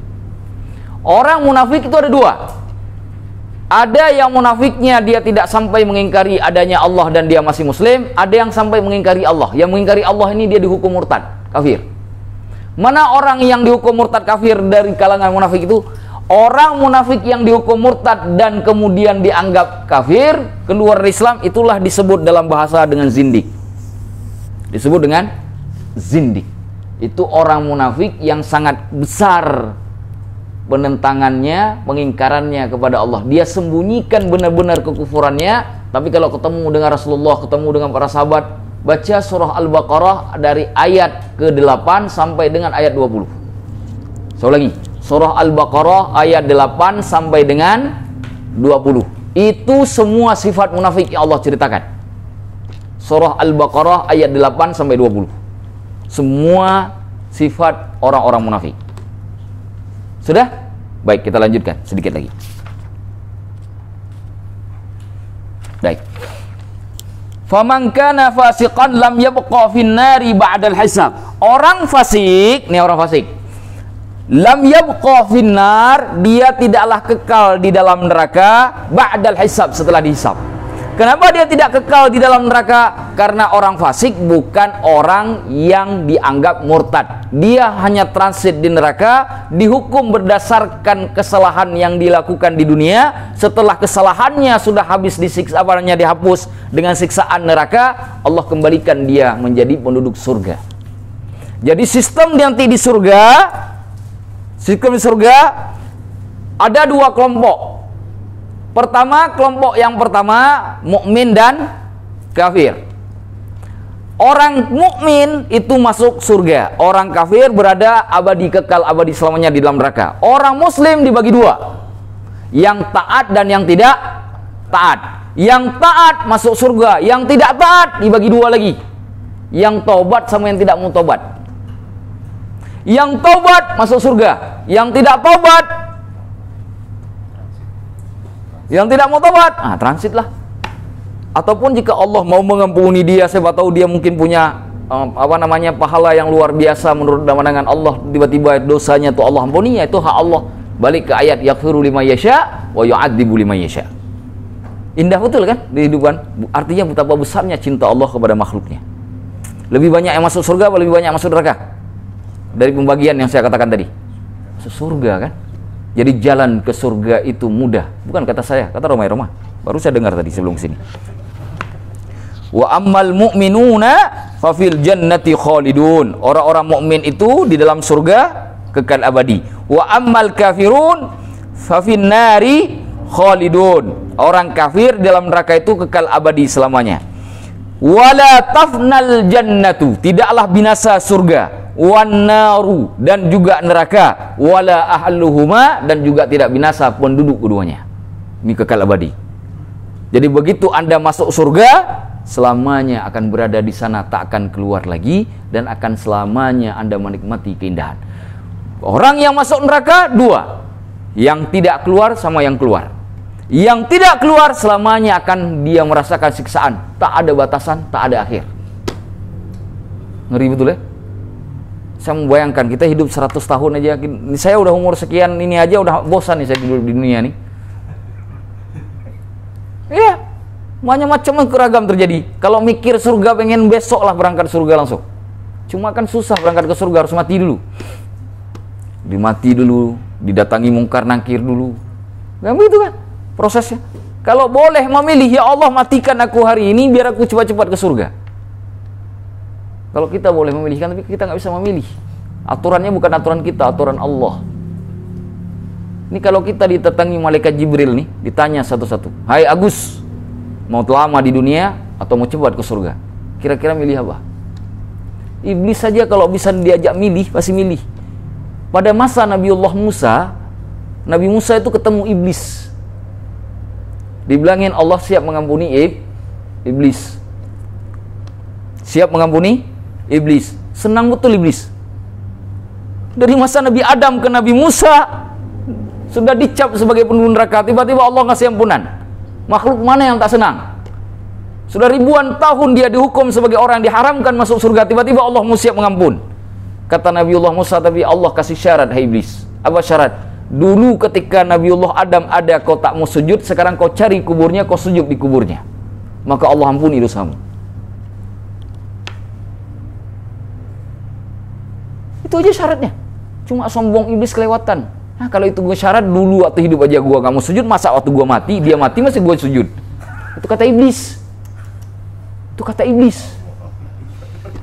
Kata iblis. Makanya kalau ada yang sifat-sifat model begini, ya anak keturunannya lah. Hah? Ya, mazhab Ngeyeliyah. Ngeyeliyah, betul tuh. Mazhab Ngeyeliyah. Mazhab banyak-banyak sekarang. Syariat aja banyak-banyak. Tadi kan? Nah, jadi teman-teman semuanya, itu hakikatnya. Waman syakka. Nah, yang sudah kita bahas tadi teman-teman, waman syakka. Barang siapa yang ragu-ragu fi syai'im min hadhil asya, dari sesuatu yang sudah kita ceritakan tadi, apapun bentuknya, faqad kafar, maka dia akan menjadi kafir. Teman-teman nggak percaya adanya surga, teman-teman nggak percaya adanya neraka, teman-teman nggak percaya adanya kehidupan setelah kehidupan dunia, teman-teman nggak percaya adanya padang mahsyar, teman-teman nggak percaya adanya mizan. Satu saja bagian yang ada dari bagian akhirat tersebut yang tidak teman-teman percaya, kafir langsung dalam pandangan Allah. Sepakat ulama, nggak ada perbedaan.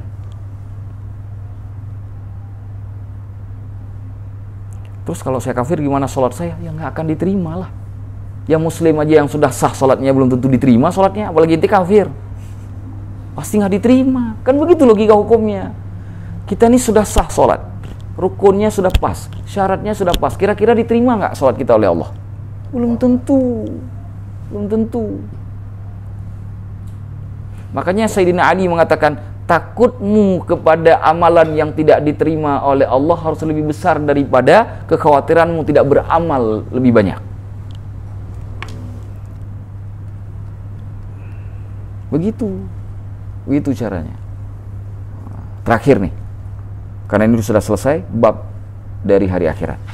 Kemarin saya ngajarkan kelas tafsir surah Al-Humazah.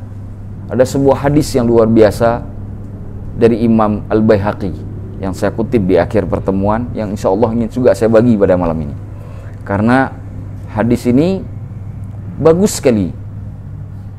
Karena untuk mengobati sesuatu yang besar, coba diperhatikan teman-teman, mengobati sesuatu yang rusak parah, biasanya biayanya butuh biaya tinggi besar. Motor kalau rusaknya sedikit biaya yang kita keluarkan. Tapi kalau sudah parah, harus pakai biaya yang sangat besar. Tetapi ketika masuk dalam ranah agama, ada kerusakan yang sangat besar, cuma biaya pengobatannya murah sekali. Ceritanya begini, Rasulullah bertemu dengan para sahabatnya, lagi sedang duduk-duduk. Ini hadis riwayat Imam Baihaqi. Lalu Rasulullah berkata kepada para sahabatnya begini, Inna hadhil qulub, kata Rasulullah, sesungguhnya hati ini, tasda'ul hadidu idza asabahul ma', dia berkarat bagaikan besi yang berkarat dengan disebabkan kenanya air. Besi kalau kena air terus-menerus dia berkarat. Hati kita pun begitu. Semakin banyak kita menyentuh dosa, semakin banyak kita melakukan kesalahan, hati kita berkarat. Para sahabat tahu betul bahwa hati manusia bisa berkarat. Jadi para sahabat bukan bertanya, ya Rasulullah bagaimana supaya hati tidak berkarat. Bukan itu pertanyaan para sahabat. Karena para sahabat tahu manusia ini lemah. Sahabat bertanya, ya Rasulullah, wahai Rasulullah, wa majilawuha. Ya Rasulullah, kalau memang hati kami berkarat, bagaimana cara kami membersihkannya? Gimana cara kami mengobati hati yang berkarat itu ya Rasulullah? Kata Rasulullah bersabda, dua. Pertama, kata Rasulullah, kathratu dzikril maut, banyak-banyak ingat mati. Itulah yang melembutkan hati. Orang yang sering ingat mati, hatinya akan menjadi lembut. karena dia tidak merasa memiliki apa yang ada di dunia, karena dia tahu bahwa pada akhirnya akan dia tinggalkan semua yang dia miliki. Maka orang yang sering ingat mati, hatinya akan lebih punya rasa takut kepada Allah. Itulah yang membersihkan hati. Pertama. Yang kedua, watilawatul Quran, baca Al-Quran. Ini obat bagi orang yang sudah berkarat hatinya. Ingat mati, baca Al-Quran. Nah, bagaimana cara ingat mati? Sering-sering melihat orang yang sakit. Kalau ada orang yang meninggal dunia, datangi. Cuma banyak orang yang salah saat ini. Datang ke tempat orang meninggal, malah mayatnya dibajak selfie. Kan banyak sekarang. Dia lupa bahwa ketika dia datang ke tempat orang meninggal dunia, harusnya dia ingat bahwa dia akan menyusul kemudian. Orang yang seperti ini harus diajarkan tentang makna mati, supaya ada rasa takut di dalam hatinya. Kalau orang sudah tak punya rasa takut dengan kematian, hatinya keras. Pasti keras. Yang menjamin Rasulullah. Karena Rasulullah lagi ngasih obat bagaimana hati berkarat tadi jadi tidak lagi berkarat. Yang kedua, baca Al-Quran. Teman-teman, usahakan setiap hari baca Al-Quran. Walaupun tidak banyak. Saya nggak nyuruh teman-teman baca Al-Quran 30 juz dalam sehari, tidak. Biasakan dengan hal yang mulai dari yang kecil-kecil terlebih dahulu. Misalkan teman-teman belajar mulai besok nih. Mulai besok ambil Al-Quran, setiap hari saya harus membaca 1 halaman Al-Quran.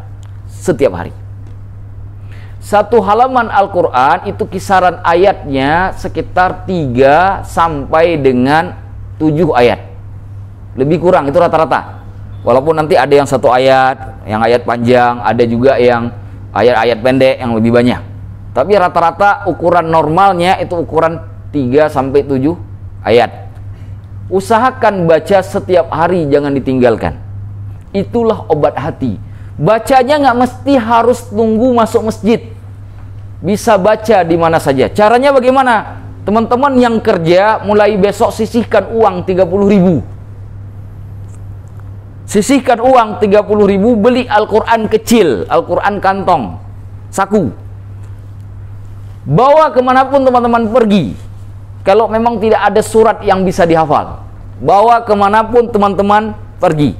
Di mana ada waktu, lagi di tempat parkir atau apapun, hanya butuh sekitar 2-3 menit untuk menghabiskan 1 halaman Al-Quran. Hanya butuh 2-3 menit untuk membaca 1 halaman Al-Quran dari waktu yang Allah berikan ke kita 24 jam sehari semalam. Hanya 2 menit, 3 menit. Orang kita nonton film Korea aja bisa lebih lama dari itu. Nonton film Korea kalau berjilid-jilid, episode-episode bisa habis waktu sampai 2 hari itu. Hanya 2-3 menit saja.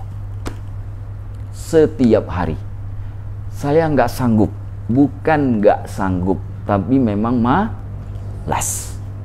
Saatnya kita bangun dari tidur, biar hati kita bisa menjadi lembut.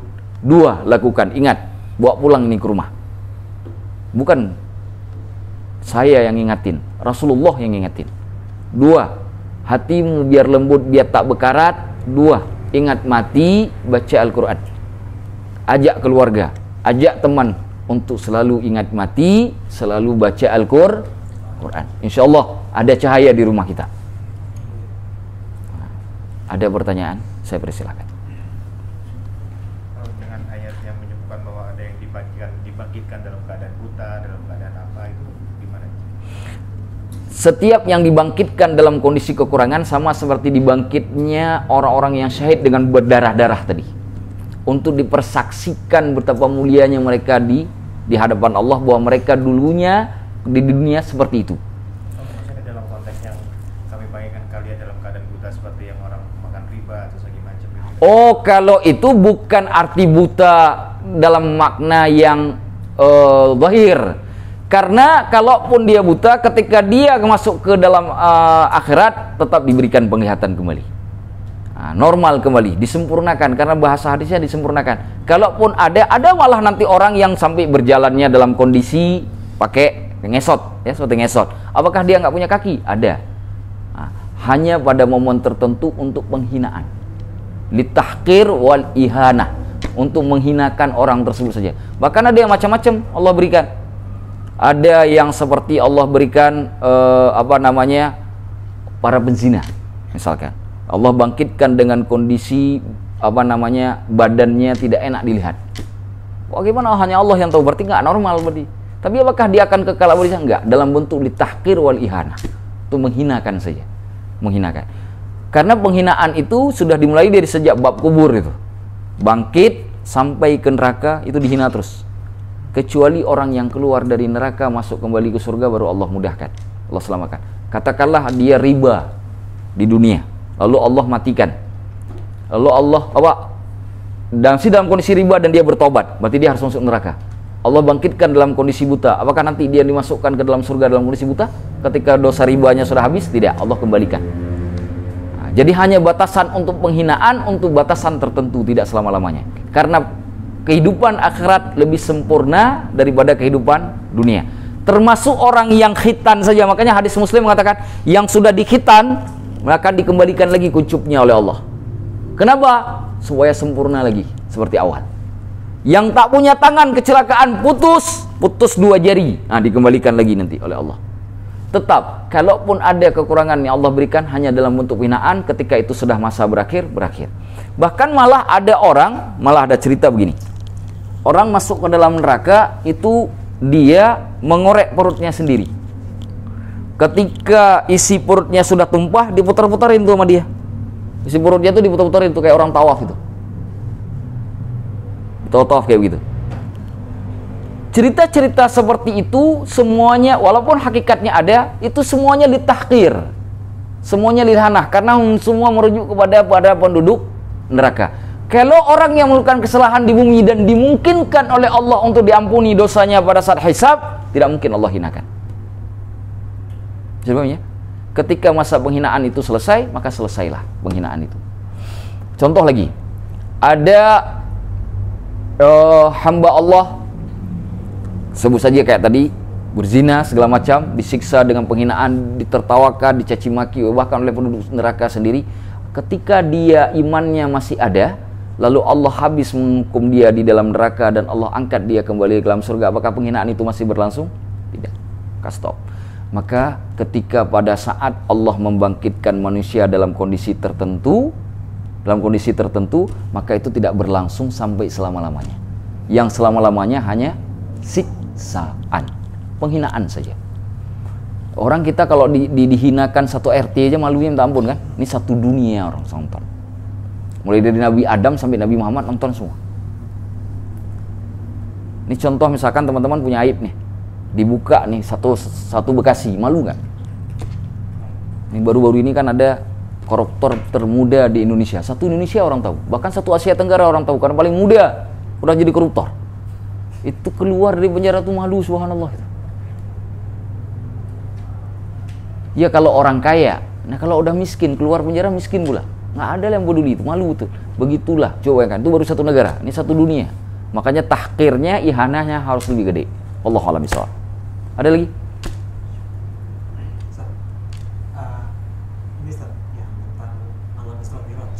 Yang dimana kan itu kan pergi ke neraka dan surga, melihat beberapa orang-orang di sana gitu, yang dimana kalau misalkan konsep ini surga itu kan kita harus ada pengisapan dan sebagainya gitu, lantas apalagi di Al-Quran juga disebutkan ada siksanya bagaimana gitu kan, itu gimana maksudnya? Apakah orang itu orang beneran gitu ya? Apakah iya? Atau hanya cuma sekedar visualisasi gitu? Wallahu a'lam bishawab. Kalau itu pertanyaan saya nggak bisa jawab. Apakah itu visualisasi atau orang benaran yang memang sudah diperlihatkan dan Rasulullah tahu siapa orangnya? Wallahu a'lam bishawab.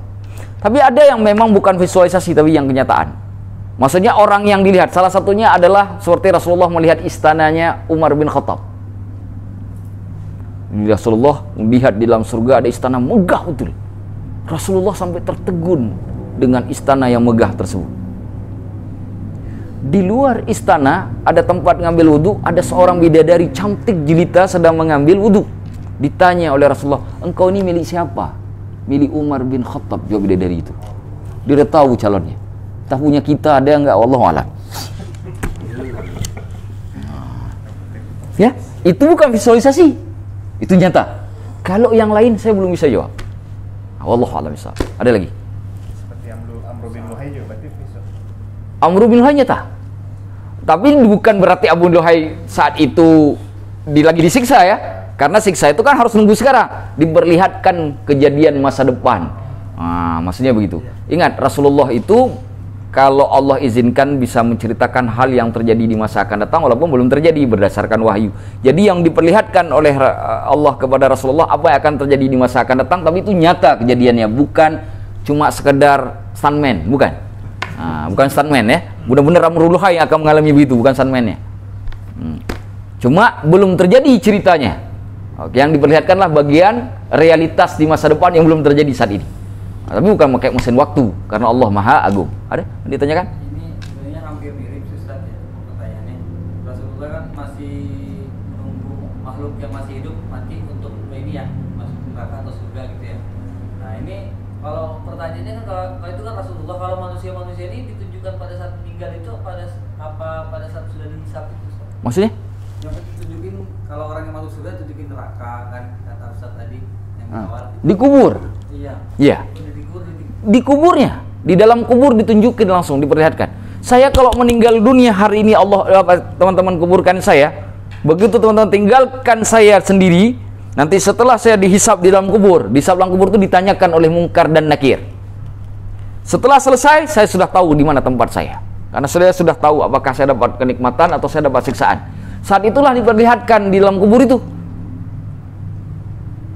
Diperlihatkan. Kalau saya penduduk surga, diperlihatkan neraka. Siksaannya seperti apa? Nah, itu mungkin barangkali visualisasi. Ya, yang dalam kubur tadi itu. Wallahu a'lam bishawab. Saya tidak berani terlalu meyakinkan, takut salah. Tapi diperlihatkan. Sebagaimana cara memperlihatkannya, wallahu a'lam. Tapi kita bisa membayangkan bahwa kita bisa tahu begitu. Diperlihatkan betapa beratnya siksaan dalam kubur. Saat itu karena kita sudah tahu kita bukan penduduk neraka, kita akan bersyukur. Alhamdulillah, aku penduduk surga. Begitu juga yang penduduk neraka. Diperlihatkan surga, timbul rasa penyesalan, kenapa aku nggak bisa masuk ke tempat itu. Jadi pengetahuan kita bahwa kita sudah jadi penduduk neraka, penduduk surga bukan nunggu akhirat, di kubur udah tahu. Lantas ngapa perlunya akhirat? Persaksian bahwa Allah tidak pernah mendolimi siapapun hambanya kecuali mereka sendiri yang mendolimi. Persaksian, makanya namanya hari kesaksian, salah satunya Yaumus Syahadah, ya kan? Wallahu a'lam bishawab. Bisa dipahami ya? Ada lagi? Kalau tidak ada, kita akhiri sampai di sini. 11:30 sudah. Hadanallahu wa yakum ajmain. Saya mohon maaf kalau ada yang salah. Kalau yang benar saya katakan tolong diambil, dipahami. Ingat, setiap alur dari hari kiamat tidak boleh diingkari. Alurnya pertama, terjadinya sangkakala yang pertama. Ini yang terakhir nih kesimpulannya. Ditiup oleh malaikat Israfil, dunia hancur. Lalu kemudian ditiupkan sangkakala yang kedua, semua yang tadi mati bangkit kembali. Lalu setelah dibangkitkan di kuburannya, semua manusia digiring ke suatu tempat di padang mahsyar untuk menunggu hisab. Setelah itu datang Rasulullah dengan syafaatnya. Bagi yang dapat syafaat akan selamat, bagi yang tidak dapat syafaat akan celaka.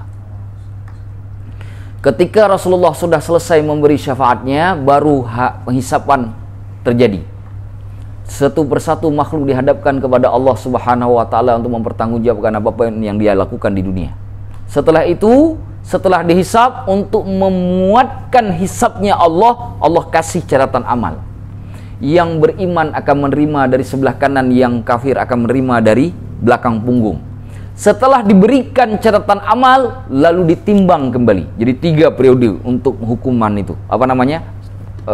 Pembuktian bahwa dia jadi orang benar atau salah. Ditimbang lagi. Di sini ada perbedaan pendapat. Apa yang ditimbang? Ada yang mengatakan ditimbang orangnya. Ada yang mengatakan yang ditimbang amalannya. Ada yang mengatakan yang ditimbang hanya catatan amalnya. Ada perbedaan pendapat di kalangan para ulama. Wallahu a'lam bishawab. Bisa dibaca perbedaan ini dalam kitab At-Tadhkirah karangan Imam Al-Qurtubi. Setelah itu siap-siap menyeberang jembatan Sirat. Sebelum menyeberang Sirat, kita minum dari telaga Rasul yang disebut dengan telaga Al-Kautsar. Al-Kautsar adalah sungai yang mata airnya ada di dalam surga. Dia mengalir sampai ke telaga di luar surga, yang telaga itu disiapkan oleh Allah untuk Rasulullah Muhammad SAW. Setiap orang yang dicintai oleh Allah dan Rasulnya, insya Allah akan minum dari telaga Kautsar tersebut. Artinya kita belum masuk surga, air surganya sudah kita minum. Yang bisa minum dari telaga Kautsar, dia tidak akan pernah lagi haus selama-lamanya. Gak akan lagi haus selama-lamanya. Setelah itu baru dilakukan penyeberangan. Di tempat penyeberangan itu jembatannya lebih tajam dari pedang, lebih halus dari rambut. Ini kiasan. Gelap gulita, tidak kelihatan apapun. Setiap orang diberikan cahaya berdasarkan amalnya. Ada yang tidak diberikan cahaya sama sekali seperti orang kafir. Ada yang diberikan cahaya seperti orang munafik, kemudian padam ketika dia ingin melangkah. Dan mereka orang kafir, orang munafik, dia melangkah menyeberangi Sirat dalam kondisi gelap gulita. Makanya ada doa dalam Al-Quran tuh, ketika orang muslim nanti di akhirat nanti melihat orang munafik sudah padam cahayanya ketika menyeberang Sirat, mereka berdoa, wa atmim lana nurana, sempurnakan kepada kami ya Allah cahaya kami. Melihat orang munafik sudah padam tuh cahayanya ketika menyeberang. Nah, ada yang menyeberang secepat kilat, ada yang menyeberang seperti burung yang sangat kencang, ada yang menyeberang seperti kuda, ada yang menyeberang seperti orang berlari, ada yang menyeberang seperti orang berjalan, ada yang menyeberang seperti orang menghitung langkah kaki, ada orang yang berjalan dengan lutut, ada orang yang ngesot dengan pinggul. Bahkan ada juga ulama yang mengatakan bahkan ada yang bergelantungan, seperti orang bergelantungan di tali menyeberangnya. Di atas Sirat itu ada kalalib. Kalalib itu pengait. Pengait itu diperintahkan oleh Allah, setiap orang melewati Sirat itu disuruh kait oleh pengait itu. Yang cuma tergores dia bisa sampai selamat ke surga. Sedangkan yang tertangkap dengan kaitan itu akan dicampakkan ke dalam surga, ke dalam neraka. Karena neraka ada di bawah, Siratnya di atas. Sedangkan surga itu di depan. Yang jatuh ke dalam surga neraka bermacam-macam. Ada yang jatuh kepala duluan, ada yang jatuh ribuan tahun baru sampai ke dasar. Ada yang bertindih-tindih seperti orang sedang rebutan makanan, seperti pemain bola yang sedang kesenangan. Ada yang jatuhnya kaki duluan, ada yang jatuhnya badan duluan, ada yang jatuhnya kepala duluan. Semuanya disesuaikan dengan kejahatannya masing-masing. Itulah kondisi. Sedangkan siapapun yang lewat dari Sirat tersebut, dia akan sampai ke tempat yang abadi, yang istimewa, yang apapun engkau inginkan di dalamnya engkau miliki. Jangan tanya, ya Ustadz, apakah di dalam surga bisa main futsal? Ustadz, masih ada kue ini dalam surga? Jangan tanya. Apapun yang kau harapkan semua ada di dalamnya. Siapapun yang masuk ke sana tidak akan keluar. Bahkan tidak ada yang mau satupun keluar dari surga kalau sudah masuk. Itulah tempat terakhir dari perjalanan kehidupan. Siapapun yang sudah berada di sana, perjalanan sudah berada di ujung perjalanan. Hanya tinggal menikmati apa yang sudah diusahakan. Semoga kita semua jadi penghuni surga. Tidak ada satupun di antara kita yang masuk neraka Allah. Dan Allah takdirkan semoga nanti di hari akhir semua hisab kita dimudahkan oleh Allah. Semua orang dapat syafaat Rasulullah. Semua orang bisa minum di telaganya Rasulullah. Semua orang bisa menyeberang dengan Sirat dengan cahaya yang diberikan oleh Allah sehingga terang benderang di saat menyeberang Sirat tersebut. InsyaAllah semua selamat sampai tujuan ke surganya Allah. Hadanallahu wa iyyakum ajma'in. Qulu qawli hadza wa astaghfirullahal azim. Wassalamualaikum warahmatullahi wabarakatuh.